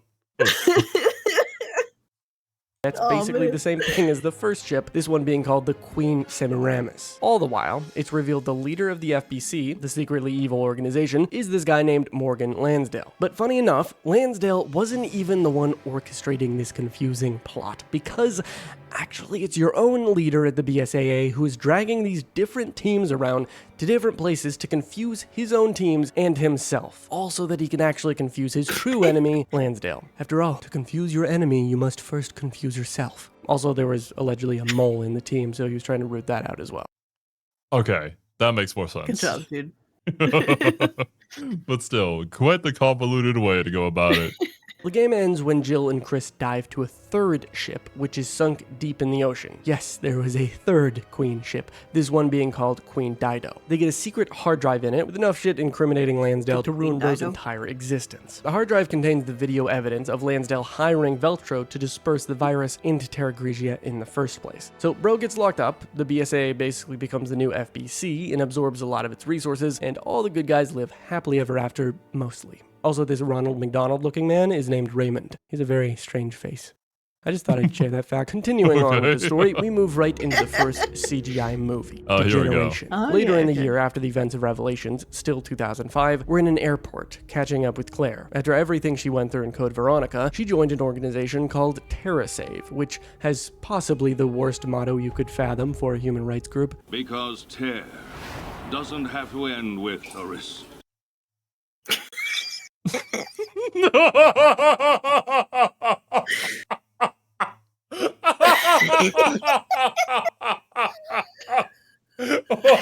Big brain on that one. Because tear doesn't have to end with wrist. Oh yeah. They really thought they cooked with that one. You know, whoever got paid for saying that, you know, I hope they got paid well. Hey, if they want to hire me to voice that, I'll do it. 100 times out of 100 times, I'll do it. That sounds like a legendary line. Whenever the movie shows up and I'm being like, yeah, I did that line. I said it. That's great. I love it. I love it. Yeah. Resident Evil has this surprising way of going about like being completely serious and being like a really scary horror game to like campy fun like this and just dropping like silly one-liners. Yeah, it's kind of like a harsh metronome just swinging back and forth. Yeah, really. Between like all in horror to extremely campy. And like I've only played 2 of the games so far, but personally, I feel like that's kind of the series' charm, where you don't really know what to expect when you go into one, and it can fluctuate between both.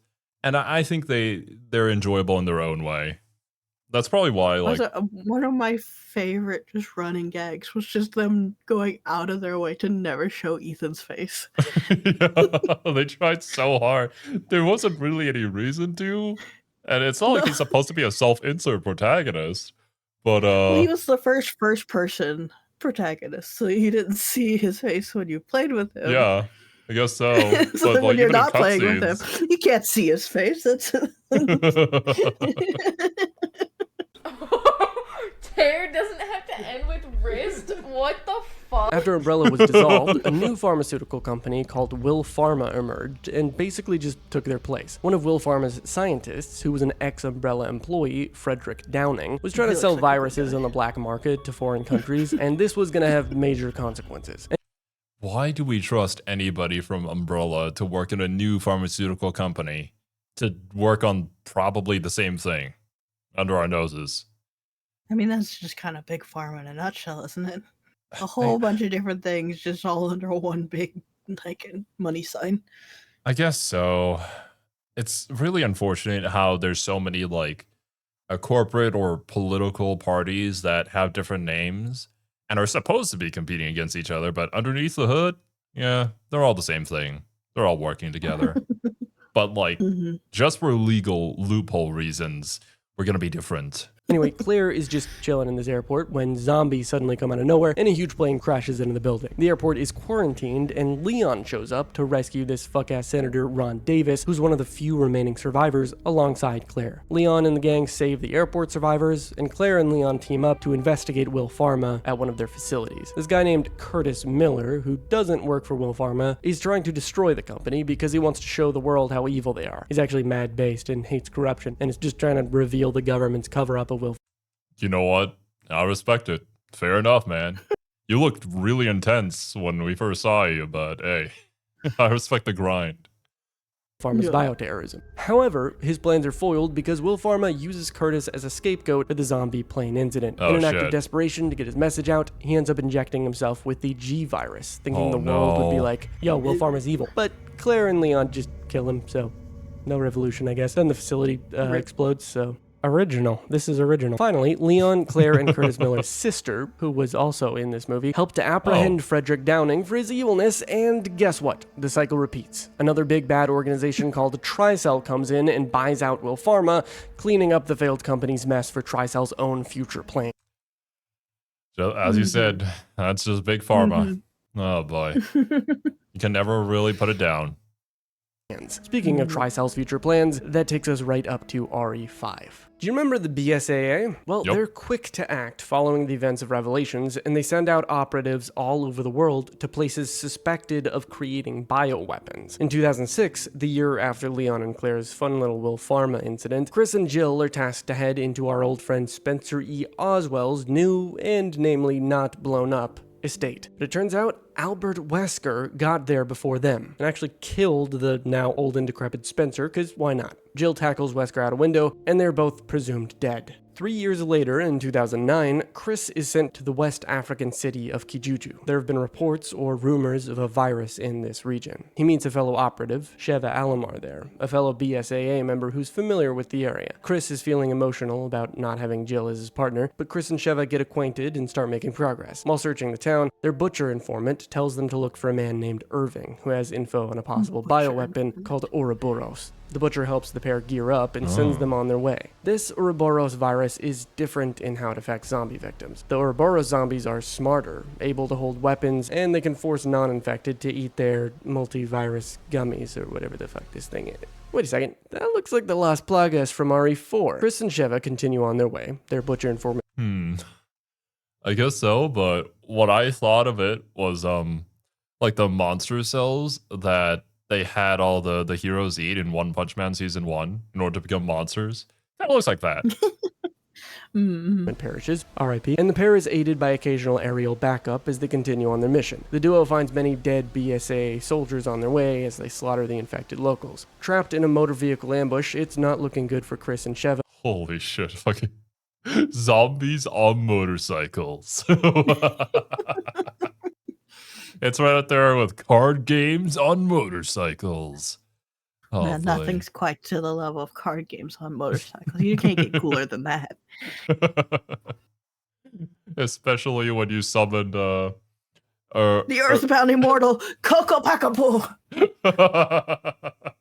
My favorite. Until the BSAA Delta team saves their asses. The captain of said Delta team is Josh Stone, who actually trained Sheva when she first started in the BSAA. The Delta team split off from the duo in search of information on Ouroboros, and Chris and Sheva proceed on to where Irving is suspected to be hiding. Once they get to him, he's unfortunately saved by a hooded crow lady. Some documents Am I Chris crazy to finds say reveal that this lady looks like Jill Valentine, but like maybe her third alternate color palette in a fighting game? You, of all people, making a reference like this? Yeah, I mean, I can't deny it. Sure. I think she's clearly meant, though, to be designed as a character to remind Chris of Jill. Yeah. And, like, Yeah, we're I think about so. to see Jill show up again, but likely on the opposite side, which I'm assuming she got, like, infected and mind control or whatever. That's probably going to happen Under here. Wesker's fingers. Yeah. Irving is headed for an oil field in the marshlands. With the new information, the two attempt to meet back up with Delta Team, but find out that the squad has been wiped out by some huge troll zombie. Chris and Sheva then kill it before boating through the marshlands. The two stumble upon the tribal Nidipaya people we talked about way back in Chapter 1, and they don't look so good. How could someone do this to them? Whoa, wait, look, it's a trilobite mask. Oh. Wow, that's so cool. No, you destroyed it! No! Oh, oops. I'm getting back in the fucking boat. In one of the tribal people's notes, we learn that they were given a virus from a man who came from... Okay, this is kind of an aside, but like, can we please have more co-op campaigns? Every single thing Right? co-op now is like PvP or just like multiplayer. Just give me like a actual campaign that I can play through with my friends. Those are some of the most fun that I have in video games. I in agree. the oil field, presumably Irving. The results were devastating, as the virus quickly infected basically all of them. Turns out the children all died from the virus, the men became mega angry, and the women became disoriented and idle. Right before Chris and Sheva reach the oil fields, they find an abandoned Tricell camp. Tricell is a company that provides funding for the BSAA, but behind the scenes, they were clearly one of the interested parties in the Las Plagas virus. They were doing experiments. It's kind of unfortunate, but there's plenty of situations in the real life out there where you can say that this is indeed the case. Mm-hmm. Not gonna talk about it here, but we know. We all know. Creating multiple different types of the virus. Type 2 Las Plagas was able to turn hosts quicker than Type 1. Type 3 was a variant that made hosts stronger and in some cases bigger. Type 3 was more marketable as they wanted to sell super soldiers, but its main issue was that it didn't always transform its host. For men, it had a 92% attachment rate, and for women and children, it was 0. Anyway, Chris and Sheva reach the oil plant, of course owned and operated by Tricell no less. Here, Irving escapes from them yet again. Josh appears because somehow he's still alive, even though his team was killed, and through teamwork, you're able to catch up to Irving, who's on his big old boat. Irving, in fear and desperation, decides to inject himself with some kind of Type 3 or 4 Plagas. Oh no. And he's all like... Before Chris and Sheva execute Fish Irving, he tells them to go to a cave to find some answers. I guess he had a change of heart. Josh drops Chris and Sheva off at the cave, and it's revealed that Albert Wesker has been pulling the strings with Tricell, and he has a girlfriend named Excella, who's in a position of power at Tricell. Also, the Crow Lady reports to... I mean, Wesker, not a bad looking guy, so hey. He's probably got game I too, just meant him and lots of showing up money. again, but you're not wrong. Wesker, and you know what? There is something familiar about her. At this point, the Ouroboros virus is basically complete, so Wesker is about to do some irreversible humanity-destroying shit. The duo find a facility used by both Tricell and Umbrella Corps, and find a huge room used to store human subjects in pods, with people taken from all over the world. Chris checks to see if Jill is in a pod, but hers is empty. The two continue to chase after Wesker and I wonder where she could be. Excella and find out that the hooded woman was none other than Jill herself. Oh Everyone my saw this God. coming, by the way. What? Wesker play fights with Chris and Sheva before getting bored. Wesker and Excella leave after forcing Wesker's remote-controlled Jill to fight Chris and Sheva in his stead. Chris and Sheva rip the bug off Jill's chest, and Jill encourages the two to stop Wesker. Jill needs time to recover from her 3-year mind and body control. Yeah, look at that. Look at the gnarly holes in your chest. Oh, goddamn. Was she always blonde? Huh. I don't think so. Was she? I was Am gonna I say, crazy? I don't think so, but like I also don't trust my memory at all. Let's just say that like the mind control and the experiments and whatnot kind of had an effect on her hair. There you go. He just decided to have her bleach her hair. He thought it looked better. Well, you know, Wesker is also blonde, so maybe that's just Yeah. what he Got prefers. the aesthetic. Got it Yeah. right. Mm-hmm. while the duo needs to save the world. So Chris and Sheva ditch Jill and board Wesker's big-ass cargo ship. Wesker then betrays and injects Excella, turning her into this big meat monster to slow Chris and Sheva down. The two of them kill her, and before facing Wesker, we learn an important piece of information. Since Wesker was initially injected with his progenitor virus, he has needed regular scheduled injections of limited funny virus liquid stuff in order to remain powerful but not out of control. Right before Chris and Sheva face him, Jill explains that by dosing Wesker with extra juice, they could make him unstable and he could actually be killed. Chris and Sheva inject him with the goof juice and Wesker crashes out, hopping on a big ol' cargo plane to try and escape the determined BSAA agents. Chris and Sheva hop on too, at which point Wesker delivers some bad news. I have Ouroboros. In less than 5 minutes, we'll reach the optimal altitude for missile deployment. Ouroboros will be released into the atmosphere, ensuring complete. Why are you like this, Why man? would you tell him So anyway, the plane before you reached it if you're just minutes away? He has to have his that little dramatic secret to bad guy yourself. speech, okay? Tell them once you're raining it down upon the world. Be like, it's already too late. It's not fun if it's already too late. You have to give them hope and then rip it away from them so that they can experience true despair, okay?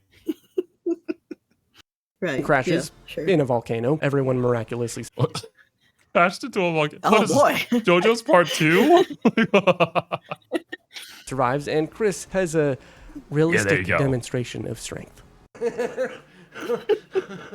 Wesker falls in the lava, and Jill and Josh show up in a helicopter to save Chris and Sheva before the two of them shoot two well-placed rockets directly at Wesker's face, permanently ending Albert Wesker and stopping the world from being destroyed. Have we actually permanently ended him? He is burning in a volcano getting shot by a bunch of missiles. I don't think this I man feel is like dead. he's that character. He's that kind of character, and it's that kind of series where it's like, yeah, he's permanently dead here. Until the writers decided, you know what, the series has kind of been on a downslope. We could pull out Wesker Bring back again, Wesker. right? Yeah. He's like basically locked behind a nuclear launch code, and they have to get the keys and do it simultaneously and press a big red button. Yeah. Call the Wesker. But like they did this before because he clearly should have died in the nuclear explosion or whatever, the missile explosion that happened on the prison island too. But he didn't. So Well, it'd be like, oh yeah, you killed that Wesker, but little did you know, in the secret facility when he was fucking off doing something else, he created a perfect clone, and the one that you killed was actually the fake Wesker who thought he was the real Wesker. that would be a pretty easy out, especially since they already set up that they had made multiple Weskers. For now.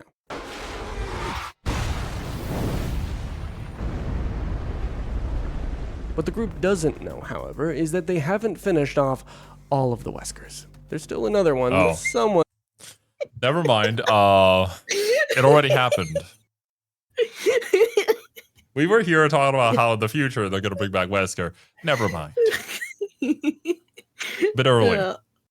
One's gonna have to deal with, which we learn all about in the next game, Resident Evil Revelations 2. Revelations 2 is primarily set on Sign Island, which was formerly under the USSR, so the residents, who aren't necessarily evil, are mostly of Russian descent. The island had a tapped-out coal mine, disheveled prison, communications tower, and a town that was struggling to make ends meet. That was until Alex Wesker entered the picture in the 1970s. Alex Wesker is the pseudo-sister to Albert Wesker, meaning they're not blood-related, but were both adopted into the Wesker project. She was super into eugenics, and she was an Umbrella employee prior to the company's downfall. Yeah. I Alex feel was like that's trying a to find the prerequisite at perfect this point. spot to set up a research facility for her own interests separate from Umbrella's, but using Umbrella funding. This was when she discovered the Sign Island and its people. She hired the natives to help aid in construction of her new laboratory, and in 1998, the Wesker candidates were injected with the prototype virus. While Albert was a success story, Alex was not. She developed an incurable illness from the virus and did not obtain superpowers like Albert. Before Umbrella's downfall, Oh man, it's kind of like you drop into some sort of gamma radiation, and you either come out a superhero or you're dead. The success rate is kind of up in the air on that one. You'll only survive if the writers need you to. I feel the thing that matters more in that scenario is whether or not you did it on purpose. If you went into it trying to get the superpowers, then you're dead. If you like got pushed into there and like were a casualty of whatever the situation was, then you come out of it the hero or villain. Yeah. Oh, that's true. The villain too can also come out of that one alive. It's some sort of destiny. It's like somebody who's above all of us, kind of pulling all the strings. Alex was ordered to research stuff to make Spencer immortal, but she refused because she was getting really sick from her illness. So instead of doing what Spencer wanted her to do, which was to work on this other island, she put someone else in charge and dipped to her own Sign Island. This is when she went all in on the island with the intention of researching a strain of the T-virus, the T-Phobos virus. After Umbrella's downfall, Alex invested heavily into the natives, giving them more jobs. Many of them started to view her as a savior or god because of their growing economic island success. In 2008, under the guise of employment, she tricked the inhabitants into her facilities to test the T-Phobos virus on them. It is quite sad how often you'll see these sort of situations of some political figure, somebody in power coming in and giving these small folk, people who are struggling, just a little bit more money, Whatever they say goes. Or even sometimes it's not even, it's the promise of. Oh, yeah. I just have to do this thing, and we're going to be like the wealthiest nation you've ever seen. And you're like, oh, yeah, perfect.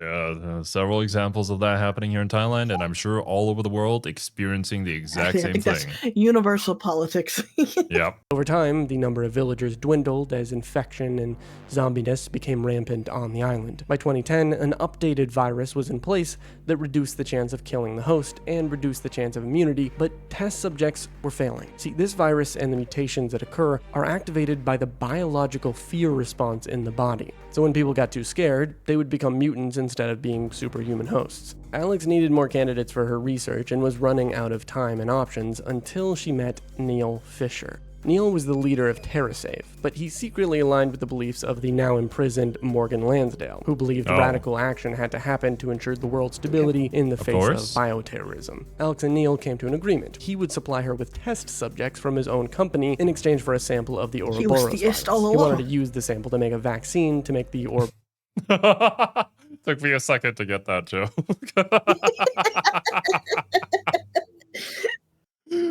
What was the slogan again? Because tear doesn't have to end in ist or something like that. Oh boy. Virus useless on the black market. With all that said, Neil Fisher hosted a party with TerraSave to assemble his part of the deal for Alex. Among the many guests of the TerraSave party were two protagonists of Revelation 2, Claire and her friend Moira Burton. The power was cut during the party and the attendees were drugged and kidnapped. Claire and Moira awaken on Sign Island, disoriented and in prison cells, wearing rusty little bracelets. The two leave their cells and embark on a mission for their escape, all while being taunted by Alex Wesker, who's watching their every move. They face many abominations as they make their... Yes, I was thinking it. I didn't want to make yet another reference, but they had the bracelets. They have to seek a way out, Zero. Seek a way out. You found it.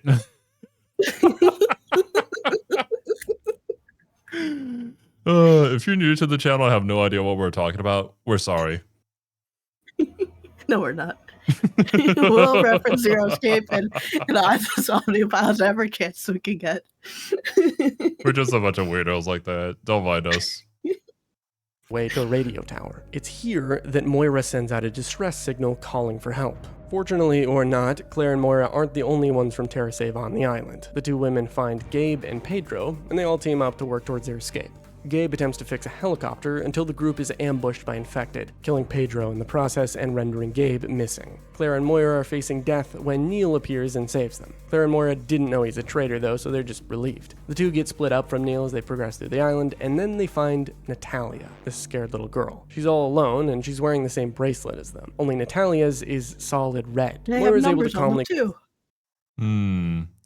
Although hers being red, does that mean that she's like somehow immune to the virus or something? Because I would It's assume red different means somehow. bad and it's activated, but it's not. Convinced Natalia to stay with them, but this doesn't last long because Gabe arrives in the helicopter he managed to get working. Alex Wesker blasts the helicopter, making Gabe panic, which activates his mutation, ending in him crashing the helicopter in a nearby building. Unbeknownst to the women, Neil shows up and grabs Natalia during the helicopter distraction. Moira and Claire realize Natalia is missing, but they think they'll find her if they continue their search on the island Maybe for Alex. indicating their like fear levels. Yeah, Like if because it starts turning red, you're in the danger zone. yeah, Gabe's was glowing red during the cutscene, which is why I'd assume maybe the girl was supposed to have already activated, but she didn't for some reason. Or maybe she's on the verge of it. Maybe. Which at this point is their only hope of escaping. As they search this big-ass building, they discover Neil was a rat who basically used them as sacrifices. Alex then betrays Neil because, why the fuck not, she doesn't have to uphold her side of the trade now, and she injects him with the Ouroboros sample. This makes him a big ol' monster, and he attacks Moira and Claire. It is at this point... Wait, I'm not gonna even comment on that because like, The yeah, protein monster from Sweet Home. it kind of does. But it's always the classic story, right? Of the henchmen working with the big bad, and whenever the henchmen don't have any use for the big bad anymore, they get betrayed, and they're always so surprised by it. Come on, guys. Really? I thought I was the special one. I was on your side. Point that a decision has to be made that dictates which ending of the game you get. See, Claire is pinned down by the Neil monster, and her gun lays on the ground just out of reach. Moira lays opposite Claire, with the gun just out of reach of her as well. In this final battle with the monster, you choose who uses the gun. Something to know about Moira is that in her childhood, she and her sister were playing with their father's gun when Moira accidentally shot her sister. Her sister survived the incident, but Moira's relationship with her father and guns did not. Yeah, but also, how did that happen in the first place? That should never have happened. I think that is on the fault of the parents entirely. Parents, yeah. Yeah, 1000%.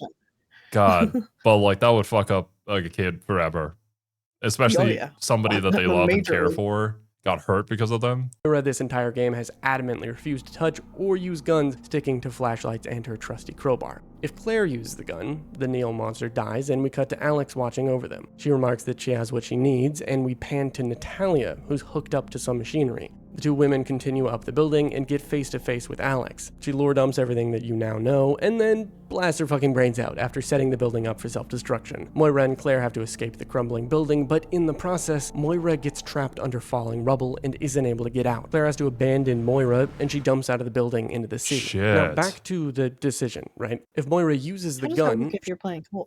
Well, I guess you just die, because that's probably the end of the game. Yeah, I guess so. Moira just dies, and well, I guess whoever prefers melee just gets to play as Moira. She actually faces her fear. The same events occur, but trust that the difference between these two decisions will become clear later. Some time passes from the initial kidnapping, and we see Claire in a hospital being... Well, we see Moira crushed under rubble on an island that is about to explode. This means that she's going to come back as a superpowered mutant. Somehow. Rushed down the hall. A man, Barry Burton, is with her, demanding to know where his daughter is, Moira. If you haven't connected the dots yet, Barry Burton is the same guy from Resident Evil 1. Crazy. Claire's all like, she's gone. But Barry isn't having any of it. The guy spends... Okay, that makes sense then. Like why they introduced her and why they're friends with each other. Because yeah, they would know each other. That makes sense. The next 6 months acquiring supplies and information until finally he parks his boat at Sign Island. He was able to find the island through that radio signal message that Moira had sent right after they had escaped the prison initially. Shortly after his arrival, he meets Natalia, and the two embark on a journey following Moira's footsteps. Natalia is low-key lobotomized and doesn't remember Moira and Claire until they get to the radio tower and she hears Moira's broadcast. She panics and tells Barry that Moira's dead, but the father says no and keeps looking for his baby gal. Onwards they go, defeating mutant Gabe and other creatures. They enter the now crumbled big building, and inside the building they find mutant Alex, who says some creepy shit about how everyone's dead and buried except for one. A flock of monsters surround Barry and Natalia, but they manage to escape Alex and her goons.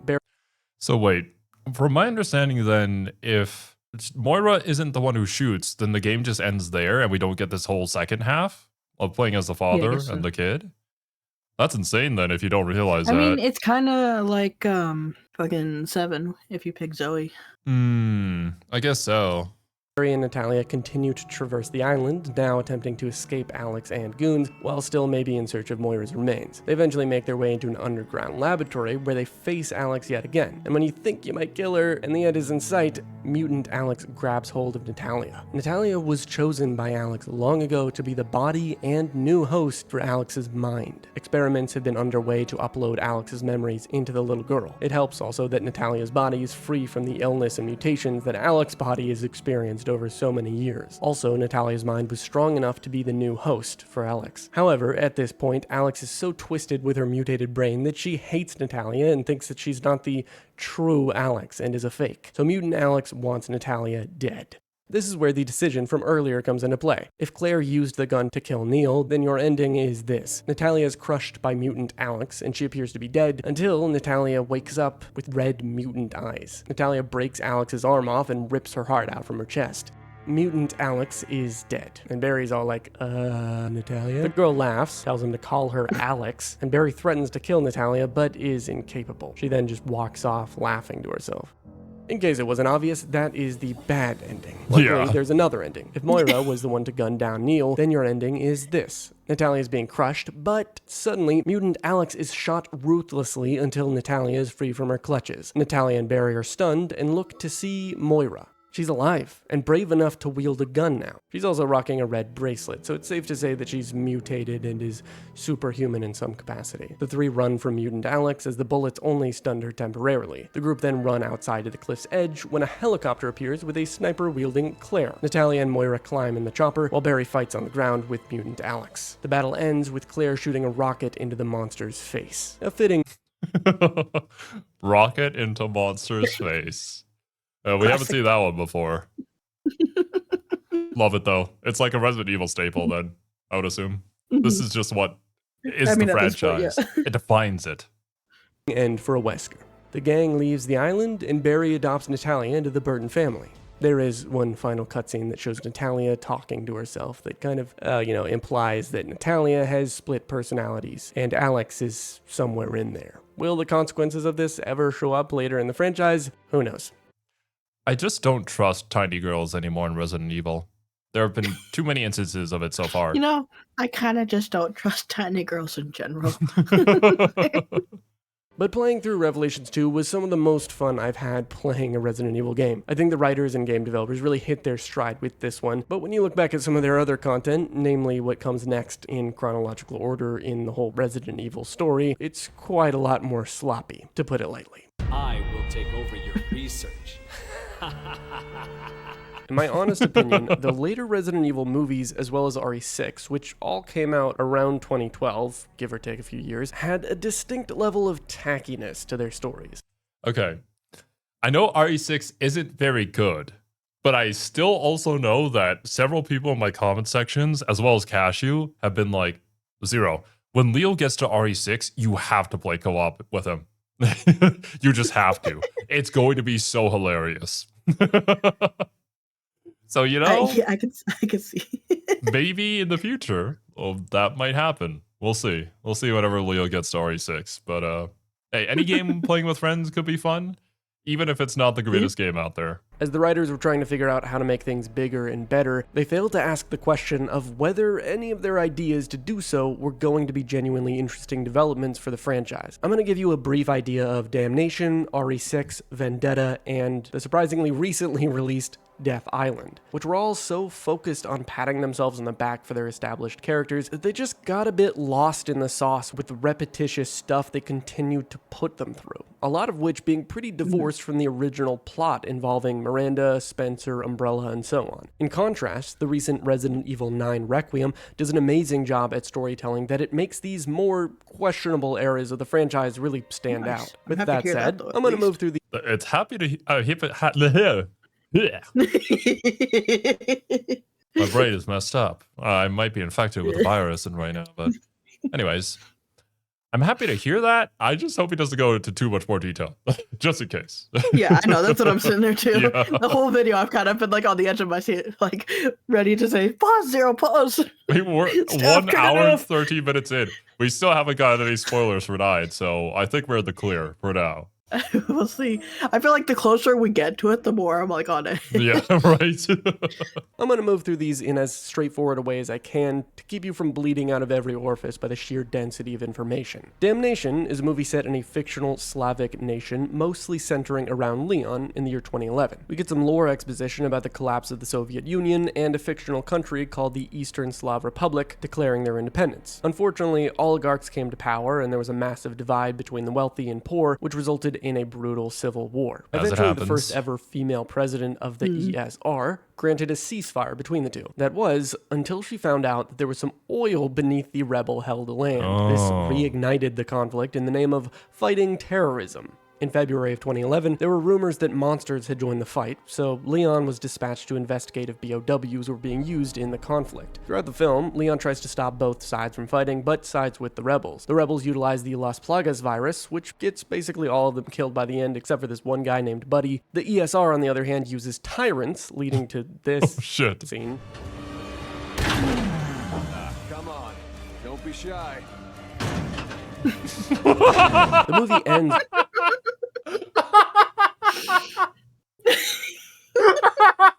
Wow. That scene certainly wasn't implying anything. But, you know, if somebody was going to do that to a tyrant, it was going to be Leon. Like, literally nobody else in the franchise who could pull it off.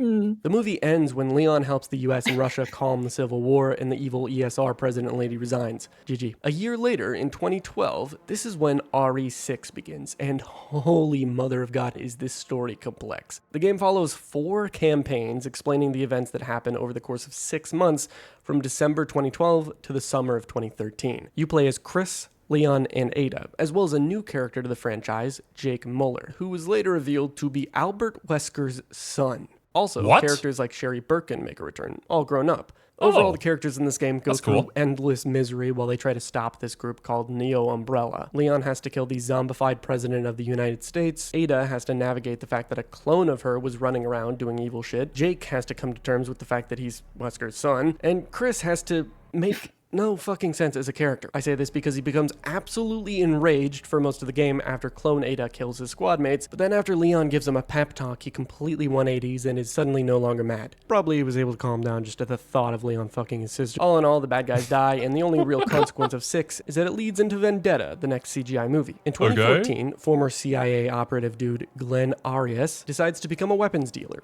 Also, he looks like Jeffrey Epstein. He does some evil shit. Rebecca and Chris want Leon to help him stop Epstein. I mean, Glenn. So they go find Leon in a bar. But bro is so done with everything. Oh my god. Okay, this was the one that I saw. I remember this scene in the bar with Leon. I'm sorry to interrupt your vacation, but we really need to talk. Do you really need to fuck Chris's sister, Claire? What?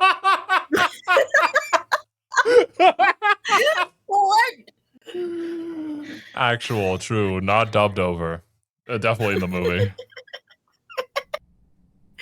I really need you to fuck my sister. Eventually, Leon agrees to help him. Glenn launches a bioweapon. It's fucking diabolical edits. Okay. Then maybe what I heard about the CGI movies was not true. Oh man, I guess there's still good fun, baby. There's fun to be had and memes to be made. An attack on the city he's residing in, but the trio kill Glenn and release the vaccine into the city, and all the infected are saved in the end. The only issue with the ending is that Arias' bodyguard's daughter, named Maria, is still alive, and she wants revenge real bad since Chris and Leon helped kill her father. This leads us into the last CGI movie, known as Death Island. It takes place in 2015, mostly in San Francisco and the nearby Alcatraz Island. All you really need to know is that it's the first movie where Chris, Jill, Claire, Rebecca, and Leon all hang out in real time, though it's unsurprisingly under the circumstances of having to defeat a supervillain named Dylan Blake. Basically, bro wanted to have the ability to pick and choose who he infected and turned into zombies. He did this utilizing these tiny mosquito drones that could infect people with ease. He mostly just wanted to infect the big bad governments, which is honestly kind of based, but then his villain monologue just starts to make no sense, and he likes to hit this cane on the ground because it like reminds him of this time when he had to like bash his friend's brains in Raccoon City because like there were zombies and his friend was going to turn into a zombie. And yeah, anyway, so he feeds himself to a zombie shark. This way he's able to become the zombie shark, kind of, and yeah, I'm about as lost as you are. Our heroes kill the zombie shark and they all come out unscathed. Except for Leon. The guy was fighting Maria and got his head smashed into a metal railing so hard that it bent the metal. In response to this, Leon punched her across the room, impaling her on a metal spike. I think at this point we have to acknowledge that Leon is not a human. No, he can't be. His nose isn't even broken. He looks like he hasn't even in a fight. Bro still looks pristine. How many like games are left that we haven't played? Oh, we haven't like gone through the lore. Evil Evolves here covers just 7 and 8. So honestly, I mean, we already played those. Maybe we can call it here. That's what I'm like. I feel like yeah, this might be a good place to stop. Yeah. Since we know the lore of 7 and 8, and we can kind of piece together those connections as we go through 9 if we need to. Definitely. At the very least, all that we know so far of 9 or has been revealed to us through this video, it was all in the promotional material for the game anyway. So yeah, we know just about the same as we did before. That's good. Yeah, That being said, I feel though, good about this. I'm really glad that we went through that because there was a lot of there's really so much fun that I things didn't know. that happened. Yeah. And hopefully sure. it'll give me a better understanding of like Leon as a character and Grace. I don't know if her mother's going to be like a big part in this though. I have no idea. I guess we'll see. Only We'll one way see. to find out. Yeah. But alrighty, my dudes. Thank you guys so much for joining me in Serby. Hope you guys enjoyed your time here and hope you have a wonderful rest of your day. And I guess we'll catch you guys next week for Resident Evil 9. Later, Heck yeah. dudes. Bye-bye. Bye-bye.